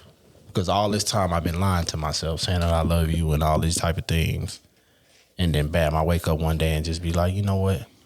I'm done with all this shit. I'm done with my sense of duty. I'm done with goddamn trying to please this situation. I'm done with my obligations to this shit. That mean I really wasn't there for the right shit. Which is exactly what he's saying. I wasn't there for the right shit. I was there for convenience, my happiness. And that's why most marriages fail in this society. It's unfortunate, but it's the truth. I got a question. Have y'all wives made y'all watch Bridgerton yet? No. You seen Bridgerton? No. What is it about? So, I'm bad at really just describing some of this shit, but it kind of takes place like, I say like 1700, something like that. But it's like English and the Dutches and, it's all them people, the royal families and stuff like that. So first to answer the question, I think both are necessary. And happiness and love. I mean, happiness and like the structure and I think both are necessary in a relationship, because I was thinking about this show that I've been watching, Baby Got Me Watching, and with the royal families, they all meet up and they'll have these parties or balls or whatever, and so all the candidates, quote unquote, will kind of meet each other and just greet and dance and ask questions, and they really vetting each other and things like that. And so throughout that process, you learning somebody, you trying to get to know somebody, but then at the same time, if your family wants you to be married to the other family for, because they have the status or whatever, like they make you do that. Right. Even if you don't have a relationship with that bride that you should, they'll do it off that reason. So there was a lot of situations on the show where, the woman she liked the dude, but at the same time she hesitant because it's like, am I really happy? Right. Or the dude is like, she cool, she got all the things, category wise, but at the same time, I don't like it like that. So I think it's that's the same thing with what we kind of talking about too, is like what's important. So I think that's where we are right now. Like what really matters to you, because some people care about just the glitz and glam. Some people just want to be loved. They don't care about the money. But I think both are equally important if you want to establish something. Because if you are broke and you trying to start a family and doing other stuff, like you are starting from behind instead of building something that you should and then start having kids. But see, I think it boils down to us understanding the foundation that marriage was built on. Love ain't have shit to do with it. You see what I'm saying? So when we talking about these things, we got to be contextually accurate. I mean, marriage was a business proposition. It was a way for us to come up. It was a way for us to merge our assets so we can be a bit more powerful in society. Right. And that's why back in the day, which that show is accurate in depicting. I ain't seen it, but it sounds accurate in depicting. Love and happiness ain't have shit to do with it. It did. They got money. We trying to come up. We gon' you know what I'm saying? That's gonna be what it is. So that's what marriage was founded on. But in the West, we begin to make adaptations to that based on our convenience. And based on our selfishness. If we just gonna be real, it's based on our selfishness. Based on our happiness. Yeah. So that's what he's saying in terms of like, it went awry. The foundation was never based on love. It was never based on happiness. So why is it now? And we're still calling it marriage. Because they made a lot of mistakes back in the day. Did they? Yeah. The money was there, but the love wasn't there. You died unhappy, miserable. Or you was with somebody. I don't want to be on my deathbed, and I've been with somebody 50 years, and I don't love them. I don't respect them. I'm looking at them like, why are you here? You had multiple kids. No, that don't happen now. People get married for happiness, and then all of a sudden, like later on down the line, damn, I really didn't. I was happy at first. Now, shit, I'm 20 years in. I'm 15 years in. I can't leave now. With this particular situation, with like back then, with situations back then, they didn't even like him going into it. It was just because it was transactional. So I had to deal with this person. I got to have all these kids, and I don't even really like them like that. Yeah. But I'm just going along with what I'm supposed to do, like my duty and my role. Same thing with him. He may not like her, but just because her family is powerful, I gotta marry this woman. I gotta have kids with this woman. I gotta deal with this woman. Mm-hmm. So coming up, you as a kid, you're not gonna know what love looks like because everything is just, hey, how you doing? We just do our duties and we moving around. Like there is no but see emotions. The thing is this, and this is why I asked Smooth, was it wrong? Because most of the shit that we look up to today was founded based on exactly what we sitting here discrediting, if we're gonna be real. You look at these families, Rockefellers, Waltons, Rothsteins, different people like that. These marriages, these unions was founded on that originally. Now it's buildings named after them. Now we got family legacy. We got this, we got that. So what is the goal here? We often ask people, what's the goal of marriage? Legacy, man. I want to leave my kids something. I want to leave this. I want to leave that. That's what they did. So how can we say it's wrong if we idolize these people for doing exactly what we sitting here discrediting? I don't believe that because, you know, I'm in this financial shit. I understand where this shit going. And I know what they did. They didn't do that because of we trying to build this. No, they did that to shut people out of the money. That's why the Federal Reserve was made. They did that. So it was a different play for them. It wasn't on because we this, we didn't. No, it was because, all right, we the most powerful people on this planet. Look, this how we gonna run this shit and keep this money here. That's why mostly the Jews have everything. That's just how it works. And that's what they did. So that was a different play. It wasn't just because my family this and not that, well, we want to do this and other. No, it became that over time.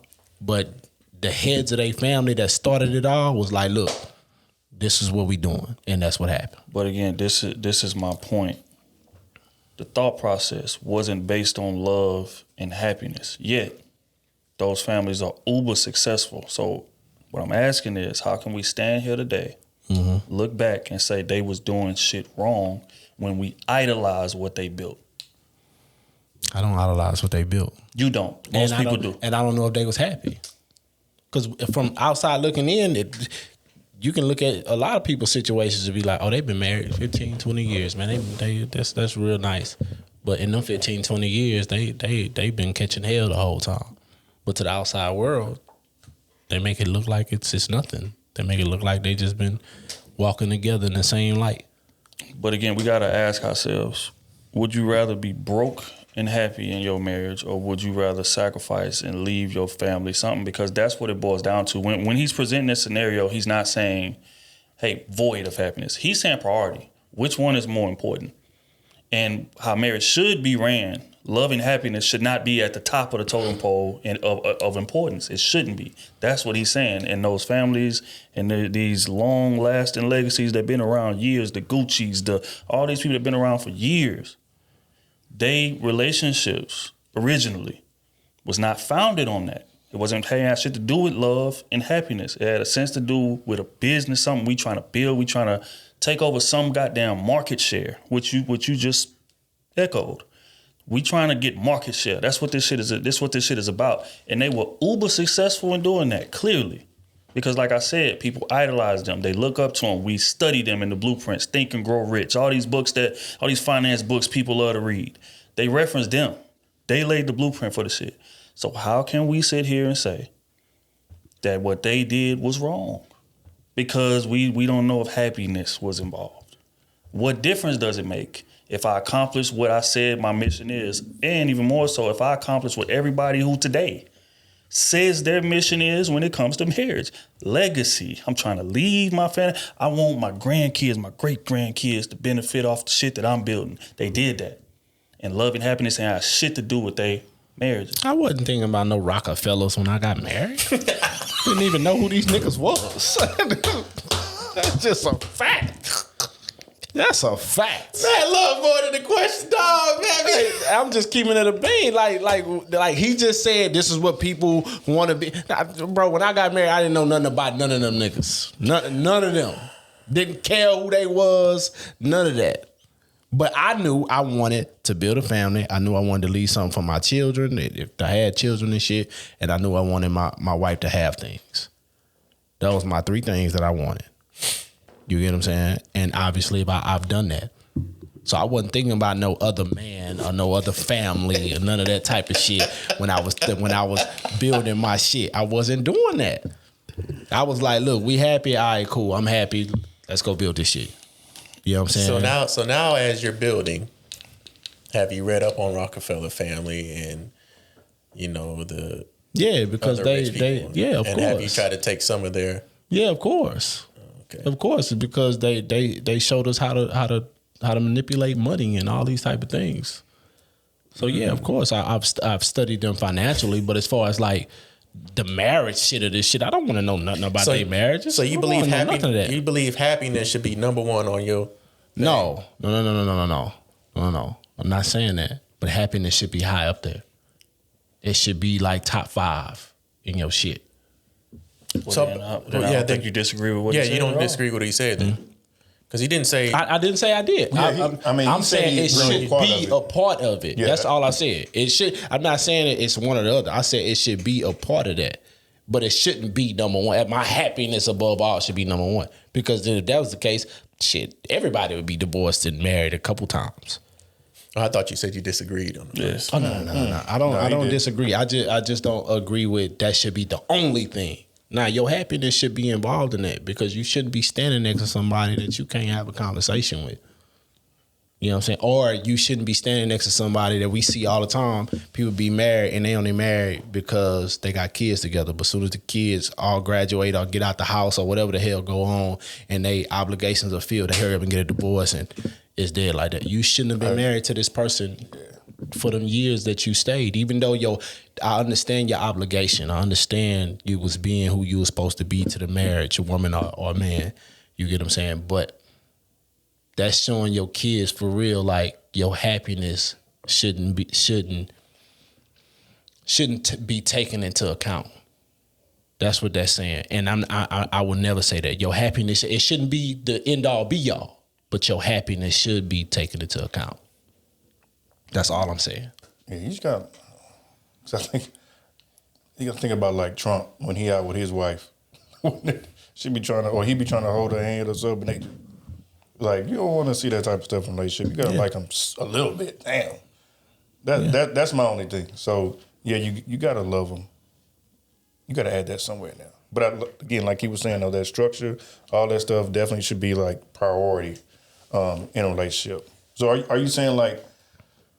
I'm just asking, but like, is that supposed to be like a byproduct, like having all that, and then the happiness comes from that, from building all that stuff? No, what I'm saying is this: is that most marriages start off with the happiness, but most marriages the happiness leaves somewhere in there. Mm-hmm. So once that happens, how dedicated are you to your duties? Fact is, most people are not that dedicated. That is a fact. As soon as the happiness leaves, they leave. In one way or another. That's what he was saying in the video. Most people are getting married off that happiness. They don't see this structure. They don't build the spiritual alignment, the emotional alignment. They don't see that. They just see happiness, and then they get married off of that. Right. That's what he's saying in that video. Yeah, and I mean, it's just like those same people that we talking about, right? Once the happiness leaves, and they leave. I was one of those people. Now they done created. Oh, my bad. He threw himself under the bus. Yo! But they don't, like, people are so caught up in their happiness that they don't give a damn what the repercussions are. Mm-hmm. Especially people that got kids and shit like that. Because now these kids are in a broken home. Now these kids are being pitted. Like, pitting y'all against each other and stuff like that. Like, they in the middle of all this drama, all this chaos. But most people don't care. Mm-hmm. I'm not happy, so I'm out. And my kids, they're just gonna have to deal with that. That's life. People get divorced all the time. Deal with it, get over. But they don't understand the type of effects that has on a kid, nor do they care. And that's the problem. Since, also is what he's saying, the spiritual alignment, the infrastructure, all of these things, so that our kids can benefit. Most people today don't give a damn about what the divorce is gonna do to their kids, and that's a problem. Mm-hmm. Yeah. Because again, and just to reiterate, I'm not saying stay there through abuse. I'm not saying stay there through just constantly disrespect. Somebody just not having zero regard, disrespecting your ass all the way up and down the line. I'm not saying that. What I'm saying is irreconcilable differences is not a valid excuse for you to get a divorce. Yeah. That's what I'm saying. And you shouldn't stay there through hatred. If you hate the person, bro, get a divorce. Yeah. Get a divorce. You know what I'm saying? Now, if you just don't like the person, that will pass, bro. That'll pass. You know what I'm saying? Just stay coming home every day doing what you got to do. That'll pass. Your happiness comes and goes in marriages, especially the longevity marriages. Your happiness come and go. Yep. You know what I'm saying? But hatred is what I would say you need to get a divorce for, because that's going to turn you into something different that you don't even know you're going to be. You get what I'm saying? That's the irreconcilable differences in my opinion. Like if you just can't stand this motherfucker, then yeah, you need to be presenting papers. But outside of that, man, look, try to work that shit out. You know what I'm saying? It may be just you. You may be in your own head. Try to work that shit out. Get some counsel. Get some people around you to respect, to analyze shit with you, and get it together. Don't just leave because either you stay in the game. I see people these days they leave because they stand to gain a lot of shit. Yeah. Not even knowing like you about to lose a lot of shit in the midst of that. Because you about to gain, let's say you is gaining this money. In a sense, you don't even know how to get this money because that's your partner making that money. You was just standing there. And now you got this big bag. Let's say he is giving you, or she is giving you 100, 200,000. You gonna blow through that. Why? Because you don't want your lifestyle to change. I see it all the time, man. Don't make stupid decisions because you want to be selfish. Yeah. Also, I mean, there is another option to this thing. Don't get married. That's it. If your mindset is based on that, just don't get married. Stay single and just go based on your happiness. You can wake up every day and just do shit that just makes you happy, man. But don't go sign up for marriage because that ain't, that's not priority over there. But dope conversation, man. Let's go on and get in the advice column.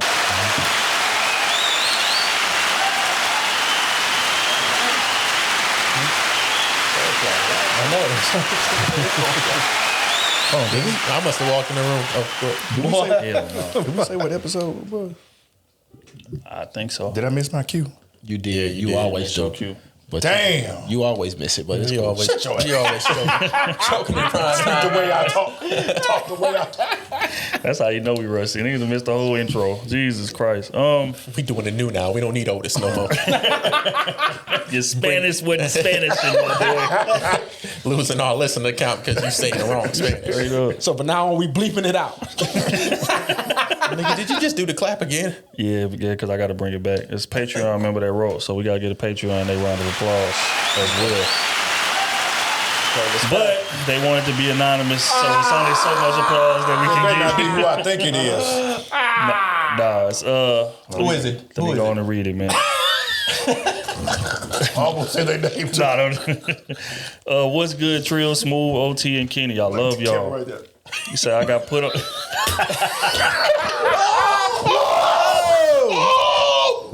Look here, man. Oh my goodness. This nigga Kenny crashed the production. Please let us still be rolling. Look at this. Okay. And it is. We roll. I can't hear. Hold on. I can't hear. Hello? Can y'all hear? Yeah, I can hear. I can't hear. Which one says headphones? Look at this. I still can't hear. Which one is Oh, he did upload. One is off. Test. Oh, one of them was muted. There you go. Test. Hello? 1 2 1 2 1. I can hear it now. There you go. There you go. Damn, B. Damn, you know that when you got thick thighs, sexy thighs, they start to get out of control sometimes. Almost made me spill my Nigga, I'm trying to catch it. B gonna sit there like this. I wasn't even looking over. I'm looking over here. Hey man, you know B ain't no athlete no more. Nigga reflexes. This shit was already on the ground. He gonna go, oh. He say all he know how to do is shoot these days. He can't fight no more. Yeah, man. It ain't accurate. That's the problem. My time is coming, gone. This is real shit. But all right. Damn, I forgot. Okay. What's good, Trill, Smooth, OT, and Kenny? I love y'all. Got put on the podcast through Facebook and been listening on Audible about 3 months ago. I started with the current episodes and been running it back. Currently on episode 51. I have plenty of questions, but ain't gathered myself to get them together to send in. I fucks with y'all. Y'all definitely give me a better understanding of men, my husband, and so much more women don't care to pay attention to. Smooth, just straight up street, non-negotiable. Trill, the educated, sensible one, but looks at all angles. OT is the fence straggler. And Kenny, what she said. And Kenny, I don't know. He realistic when he show up. No shade at all. What's her name? She say, but he looks at all angles and the what if. But anyways, much love for Memphis. I look at all angles too, goddamn. She said, because you straggling the fence right now. That's crazy. Depending on the day. Depending on the question. That's real. You got to look at both sides. He's sitting right on top of that. I'm ever so evolving. Oh, have my a different answer tomorrow. That's some wild rationale. Got some new information. I changed my mind now. Look here. She said, my question is, why do men have to lose their woman to realize what they had? And how can that man rebuild trust when he destroyed it with lies and infidelity repeatedly with no remorse? Honestly, I can see we separated at this point. He wants to reconcile, but I don't trust him. Why is it that men have to lose a woman to realize what it is that he had? This man done messed it up, man. Now they separated, married and separated. He trying to get back. She's saying, I don't know. I don't know if I trust him no more. He been violating too much. Why does it have to come to that for a man to realize, man, this is the woman I need? He said, I thought the grass was greener, baby. It was shining. The sun was bright. It was real bright. I was blind. The sun was bright. I was blind. It was turf. Fact, but now I gotta come back, baby. You gotta let me in. And you owe him a sense of duty. Going back to what we just said. You owe him a sense of duty. You understand me? Now, do you love him? Do you like him? Hey, if we're going off what my dog said. You went to that pastor. You went to goddamn the court and said, I do under God. Under God, man. Swear for Lord. What you gonna do? Your words, not mine. You gonna lie to God? You gonna lie to God? If you gonna lie to God, we can't trust you regardless. You said you gonna lie to God. What we gonna do? What we gonna do with it? Well, Lord, forgive me for my sins. For I know not what I do. That's real shit. Hell dog. You gonna lie to God? That's crazy. Dang, I'm about to lie. Yeah, I think, again, it's sometimes you got to step away from shit to get a closer look at it, and it's unfortunate because in the process of that, your feelings get hurt, trauma get instilled, a whole bunch of disrespect happens and shit like that, and sometimes you can't come back from it. But why do men have to do it? It's the same reason why kids got to touch that stove to see if it's hot. You could tell them, hey, this is a very hot stove, don't touch this, man, yada. But curiosity, especially after you've been with somebody for so long, you get to second guessing shit. You get to being like, man, I wonder how I would translate in the game today if I pulled that jersey out the rafters. Or damn, I'm getting interest from this woman over here, and she look different than my wife. She's offering different things than my wife is offering. And I'm kind of curious to go see what this is. But like I said, sometimes you got to step away from some shit to realize my wife is my wife for a reason. And she's constantly single for a reason. But a lot of men got to go learn that the hard way. So, I mean, the why, I can't really give you a sound logical reasoning as to why. I don't think there is one. I think that, again, sometimes men just do stupid things because we feel like we can get away with it. But our intention is not to lose you. I want to establish that. Mm-hmm. But we feel like we could just see what that's like real quick and then come on back to the stability that we know you bring. And, a lot of times we trip up in the process of doing that, clearly. So, it's unfortunate. Well, maybe he doesn't think she's that valuable. I doubt that. If he didn't, he wouldn't be married to her that long. I mean, the reason why she kind of lost her value. Elaborate. In that process, talk about all the time, the false advertising. It could be something where you were doing a lot of things at the beginning of the relationship, and as it went on, You started slacking, started pulling back, started getting comfortable. We talk about that all the time. Men and women do it, but right now we're talking about the lady. So sometimes it could be that. You know, that man working his butt off all the time. We just addressed that. And it's constantly, I need something else from you. You're not giving them enough praise. You demanding too much. The gratitude, we spoke about that too. It could be that. And so it's like, okay, well, I'm gonna go out. Yeah, I'm gonna test the water. I'm gonna see what else is out there.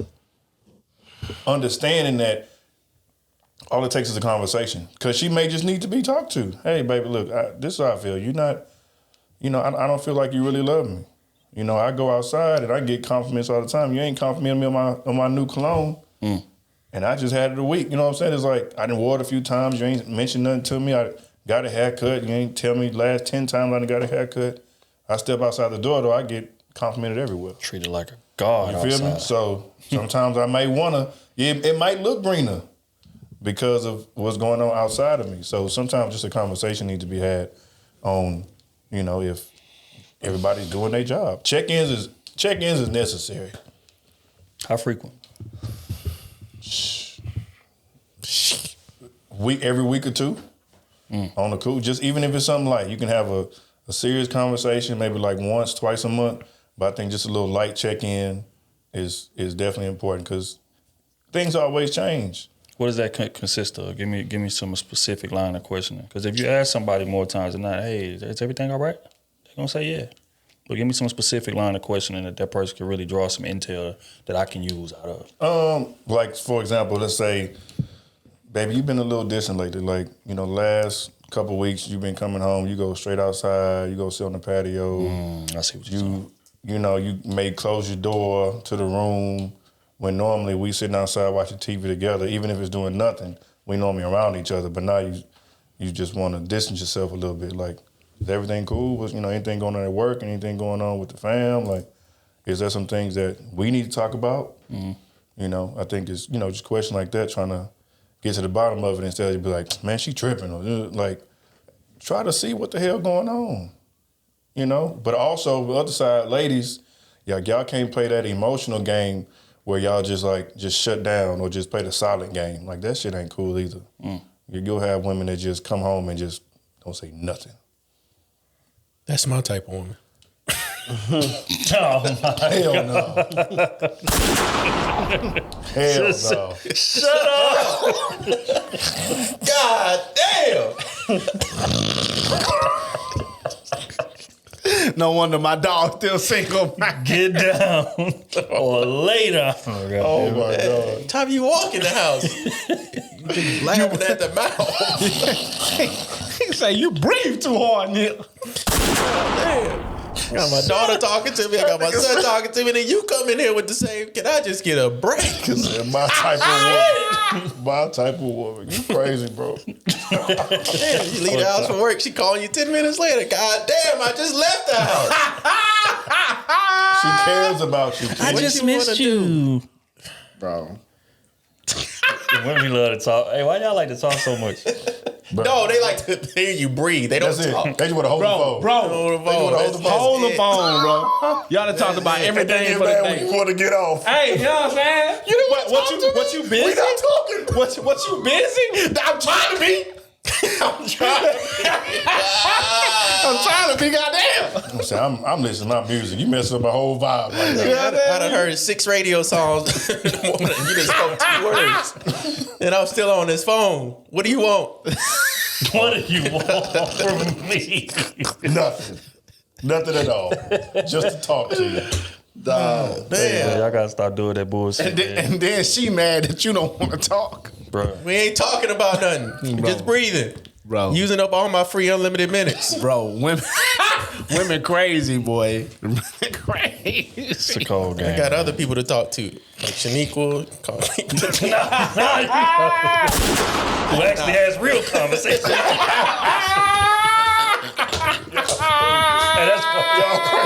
And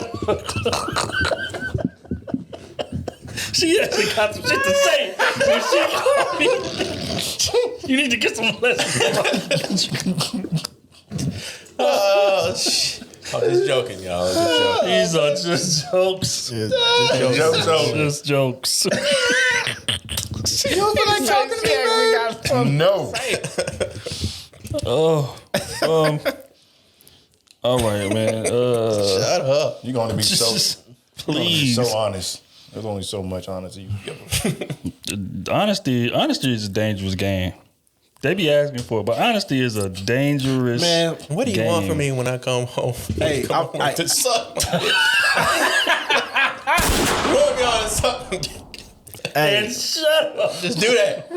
hey, I was talking with my coworker at work, right? And we was talking about that honesty shit. Yeah, and I'm like, bro, like if a woman really wanted complete honesty from their man, it wouldn't work. It wouldn't work. Like if for a woman, man, like you don't understand. Like when shit happening around your man, it's certain shit that your man just not gonna talk about. But in them moments, if he was just like, hey man, I'm dealing with this, I'm dealing with that. Every time some shit happen, bro, you gonna be looking like, why this motherfucker told me that? You know what I'm saying? Like it's gonna be too much for you. So in a sense, all honesty you don't want, man. You want honesty on shit that's gonna hurt the relationship. You know what I'm saying? Or I'm tired of that goddamn starfish. yeah. But if he on some shit like, you know what, baby? Your pasta trash. Get on your knees or I'm out. Like if he just gave you complete honesty on everything, you wouldn't like that man. But you know what's funny? They had a girl that was on a podcast and she was speaking to exactly that. She was like, I used to be one of the women to say, man, I want my man to tell me everything. And my man took it. She said, because the dude I was dating with before, he never really told me nothing. She said, in my new relationship, my man took that a little too literally. So every time a woman shot at him, he showed it to me. Every time, like a girl with a fat ass, he would point it out to me. If a girl was at a nice shape or just little things like shit that I was doing that was just uber annoying, he'd call it out immediately, regardless of what we watching, what we doing. And she was like, it got to a point where he was just too honest. Like, I don't need to know all of that. You see what I'm saying? So she was like, women, be careful of the type of honesty that you ask for, because some men will take you at your word and point out everything, even things that you don't want to hear or you shouldn't want to hear. Shit that ain't useful to building and being productive in a relationship. So don't tell me you want honesty, but I got to tailor to how you want me to say it. Right. And that's all I'm saying, bro. Like y'all don't want honesty for real, because we don't want all that shit from you. I don't want to know that you think this nigga handsome all day. Right. I want to know that. I don't want to know that niggas all in your DMs going crazy. I don't want to know all that. You know what I'm saying? I don't want to know that Keisha cheating down the street. Your cousin Keisha cheating down the street and she had a nigga over there for you and you let. I don't want to know all that. Because then she going to be able to tell on me when she see me doing I can't tell on Keisha because Keisha going to tell on me. So yeah, man, we can't do that, man. Like, no. Some shit need to be kept tight to the vest and leave that shit alone, man. Agree, man. We're gonna keep this thing pushing, man, to the next one. This is from GG, Patreon.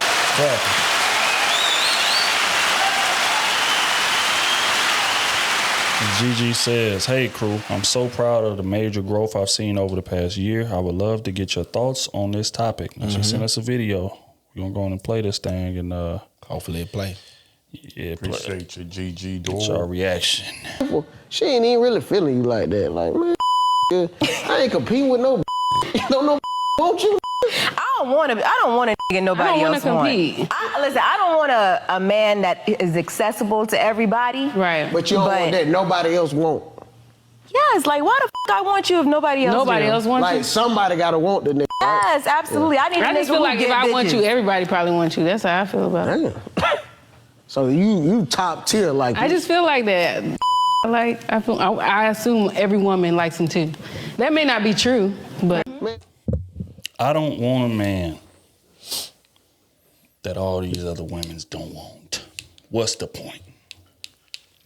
What's y'all thoughts on that, man? Do y'all agree with that notion? Do y'all think it's a bit childish, immature? Like, what's y'all thoughts on it? Does she mean no woman that she views as should want him, or no woman at all?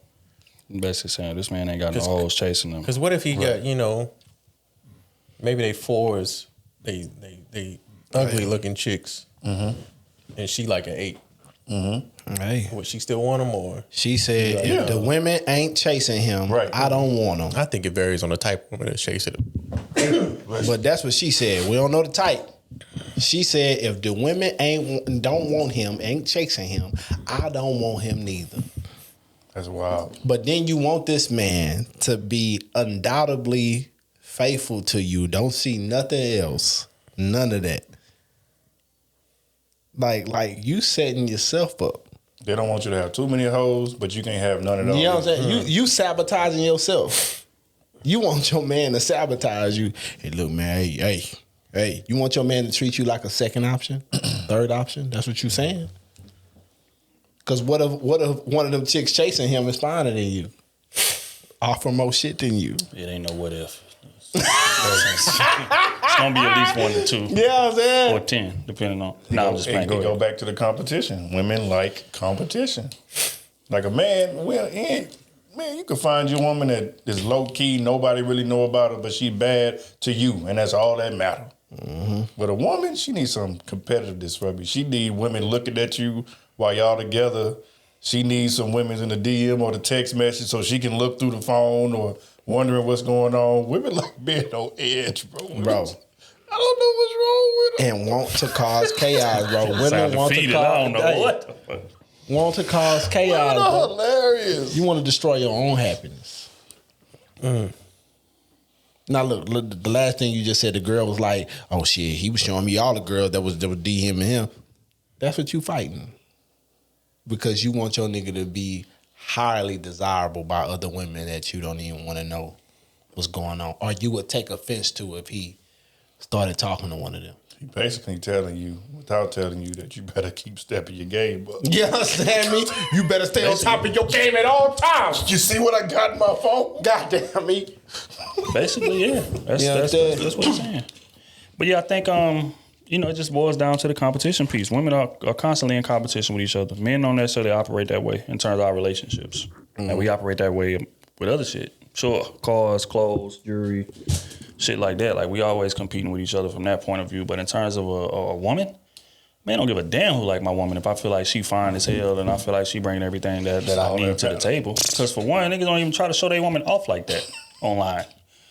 A woman, she posting her man every goddamn day. Look at baby breathing. Look how he breathes. Look how he sleeps. He looks so peaceful. Look Record at man. you while you sleep. Man, not doing that. You see what I'm saying? Like, we cool in our relationship. If we find her attractive and she got a nice shape and she pretty and smart and all these things and she does what I need her to do, I'm cool. I don't need nobody. I don't give a damn who else like my girl. That's a fact. But women don't operate like that, bro. So, I mean, it's a competition thing. And that's why we've said before on this platform, women compete with each other 10 times more than men compete with each other. They competing for everything. Wedding ring, what type of trips we going on. Niggas ain't looking at Instagram like, man, me and my girl ain't went to Bali. Let me hear that. Yeah. Niggas ain't doing that. What type of ring his girl bought him? Right. What? Niggas ain't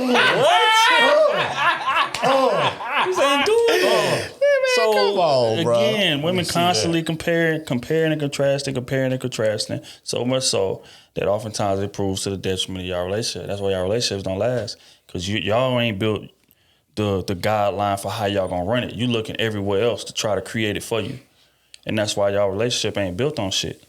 So, again, y'all gotta stop doing that, or don't, and just continue to fail in relationships over and over again. And to blame him for that. Shit, they hiding their mans now, so they might took step one. Yeah, or at least hiding his head. Stop, and y'all being so disrespectful with that too, bro.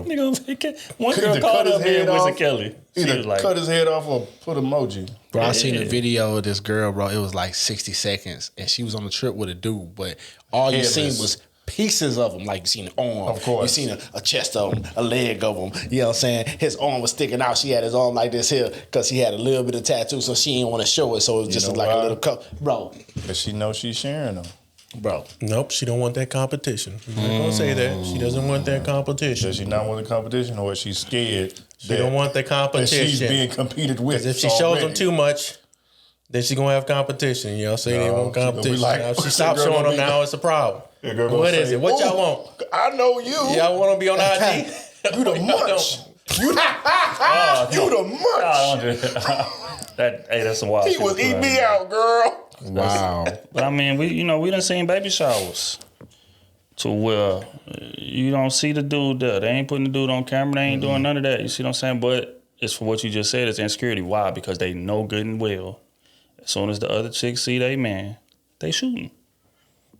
And you insecure, you scared you're gonna lose him for whatever the case, or you scared, you're gonna have to share him a little bit, and that's the case. But fact is, if that man is like that, it don't matter how much you hide him. You're gonna do that anyway. Regardless. So that's just what it is. But at least she's gonna slow down. Right, as much as possible. Right? As much as possible, baby. I'm not gonna add fuel to the fire. Shit.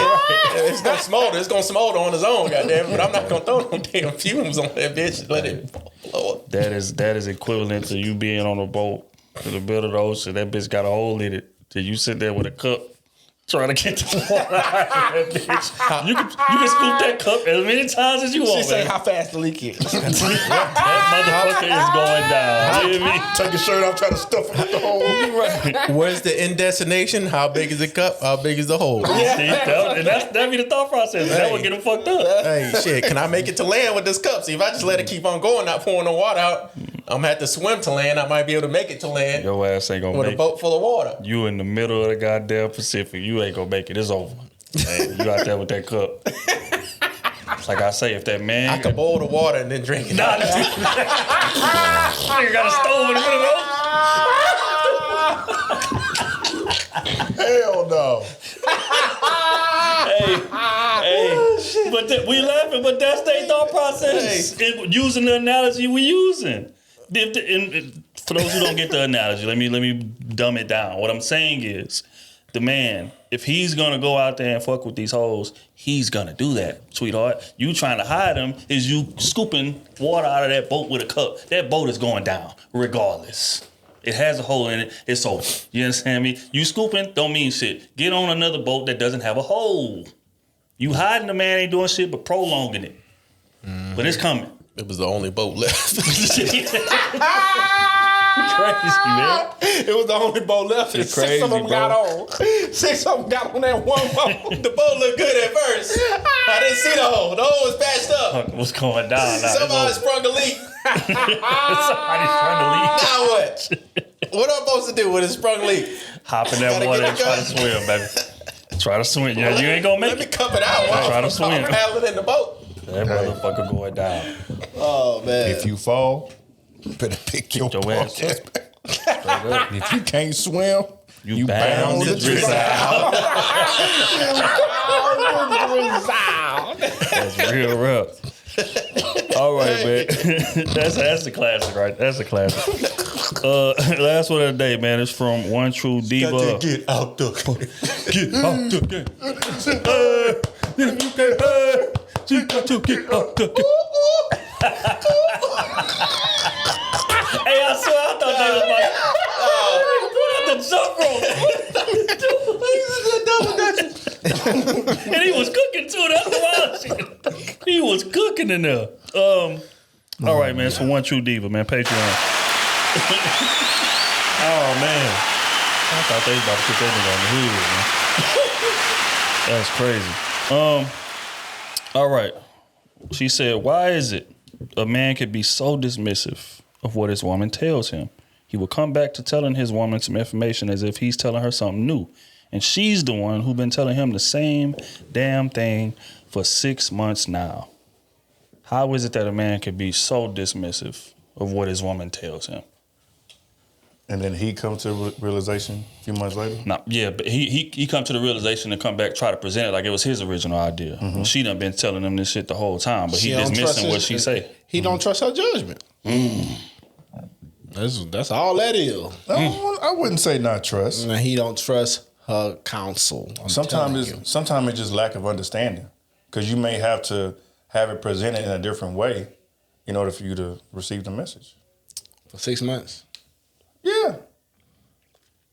Depending on how it's presented, especially if it's like, for example, we arguing or we having a discussion, but the moment you bringing up those instances, I'm trying to address something else. So I'm really not trying to hear what you're saying. Not saying it's not important, but I'm trying to, take care of this situation first. Right. And so what you're saying is registering, but not all the way. Okay, so I would say this. It's either what I just said, or some people just got to bump their head to learn. I think that's half of it right there, at least half. So it's one of them two. You know, I think it is. I think that a man's sense of worth comes from his ability to guide and his ability to have the original ideas, his ability to lead. And a lot of men feel like if she initiates the idea and it's successful, what use am I? That's going to whittle away at what's supposed to be my mystique or my job or what I bring. But if she able to make the decision, she telling me some valid shit. And, you know, again, I didn't see it. I didn't catch it. Then the more she does that, the less she gonna look at me as a leader and I feel worthless. So instead, he'll be dismissive and just like she say, come back around, present the same thing like it's my idea. Because that's what most men's, in terms of being in a relationship, their self-worth comes from being able to lead, being able to guide. Mm-hmm. I think that right there has a lot to do with it, in my opinion. Or it's what Smooth said. He just don't trust your judgment for real. So I had to go do my own due diligence. And now that I know it works, then we can go with it. But. So she's saying she's brought up the idea. She brought up the idea 6 months ago, and now he chooses to go with it, but acts like it's his own. So he's presenting like it's new information. Right. Yeah. Maybe he came up with it. Maybe he didn't hear a fucking word you said. I heard wah, wah, wah, wah, wah. Man, he don't trust her judgment. Wait, what a trauma. That's all he. I don't know, you know what it said. You just didn't hear what you said. Goddamn. Sometimes you be talking and forgot you even said that shit. Yeah. Like, is this a recurring thing or just happened once? Like, come on, dog. Nah, it sound like it's recurring. If it's recurring, then damn, I don't even know what to tell you then. Or maybe you're not bringing it up. You just think you said that, but you really didn't say it. God. I said that. No, you really didn't say that, babe. Right. But, okay. Sometimes shit has to happen to them for them to get it. I just think that at the end of the day, because you can beat into somebody's head, say it 10 different ways, but until they put those shoes on and it happens to them, then it's like, finally light bulb clicks. It's like, oh, now I see what you mean. Now, yeah, I don't know if he presented it that way. If you presented like his whole, she's presenting new. Yeah, he's presenting like it's a whole new thing. That's different. If something, he could be like, "Oh, damn, babe, you was right." But if it's every single time, he's like, "Babe, guess what I thought." That nigga on some, I did all this. Yeah, like what? That's different. Okay. When it comes to you, hey, babe, I've been thinking. Either you right. You get to lay it out and she's like, I said that. No, you ain't say that. Either you think you said it and you didn't, or you did say it and you ain't hearing the word you said. Yeah. It's like, yeah, all right. Damn, that's crazy. That's wild. Damn.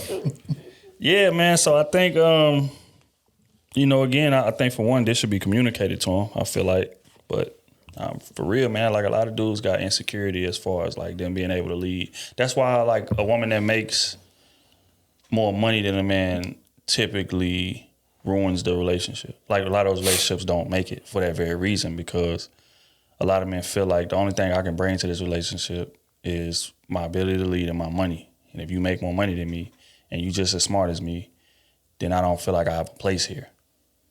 But that's men who not really evolved. That's men who not mature, because once you evolve and you mature, then you realize all the intangible things that you could bring to a woman who's making more money than you. And a relationship can make it, right? But if you ain't had that, full, like, I don't know, I guess circle of learning, you ain't hit that learning curve yet, then things like this is gonna happen.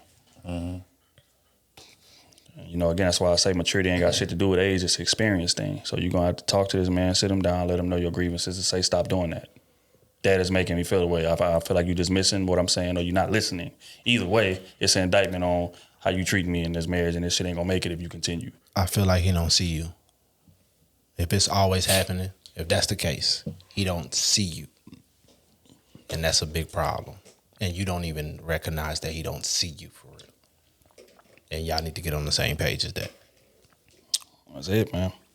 And on that note, we're going to wrap this thing up, man. This has been episode 144. Let's go. Let me hit it. You need to hit an applause? There we go. 144. Este es 144 of the Krew Season podcast. Get out of there, bro. What you been working on? He said he gonna make him drop him in a minute. You know yourself a little bit. I'm proud of you, man. We don't even know if he's saying the right words. We or not. don't. Y'all just We agreeing. gonna ride with it. I ain't But I'm riding going with it him. because that's my I ain't dog. riding with him. Told I y'all, ain't doing boy. it. By my Spanish song, don't let me bring it out. Nah, but yeah, man, we glad to be back, man. Salute to everybody who been patient with us, you know, Learn and me some Bad Bunny. gave us that time to damn reset and get back to where we need to be, man. So I'm happy to be back, giving y'all that content that y'all know and love. We got some things coming that are in the works. We just waiting on the ink to dry before we make these announcements, man. But it's something real big coming. So y'all keep on rocking with us, and you know we're gonna keep on showing y'all the same love and you know return, man. Appreciate y'all. Y'all boys got anything before we get up out here? I kind of set us up on a delivery, but I'll do it if I need to. I'll fall on the sword. I told him that that ass shorts was coming on the live. What? That ass. Don't listen to me, but it might. It might come through. We gotta go through the council. We gotta go through the council first. We gotta talk about it. In women's sizes only. Oh yeah, absolutely. So y'all discriminate. Absolutely. Whoa. Wait. Never mind. It's only in the woman's side. If men want to buy that on the woman's side, they can. Yeah, I ain't discriminating on who buying it. Right. No, yeah. But the sizes will only be in women's sizes. Gotcha. Okay. There we go. I like how that sounds. Look here, man. Our Krew Season merch available. KrewSeason.com for all things Krew Season. Live streams coming. New content coming. Appreciate everybody rocking, man. You know what I'm saying? We got some big things in the works, man. And we need y'all right there with us throughout the journey of this thing to make it happen. So thank everybody for pulling up. And on that note, we're going to get up out of here with this record I put Kenny on a while back. It's by Roy Woods. It's a record that's called Young Boy Problems. Do you want to confirm me putting you on?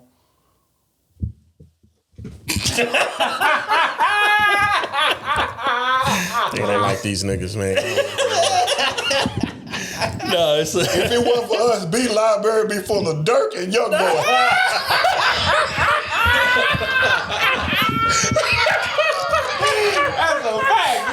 That's a fact, Hey, I'm trying to evolve.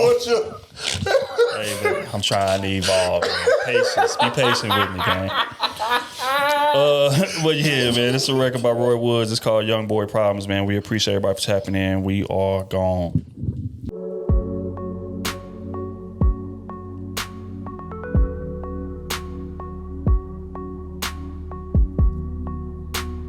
She was just there for the season.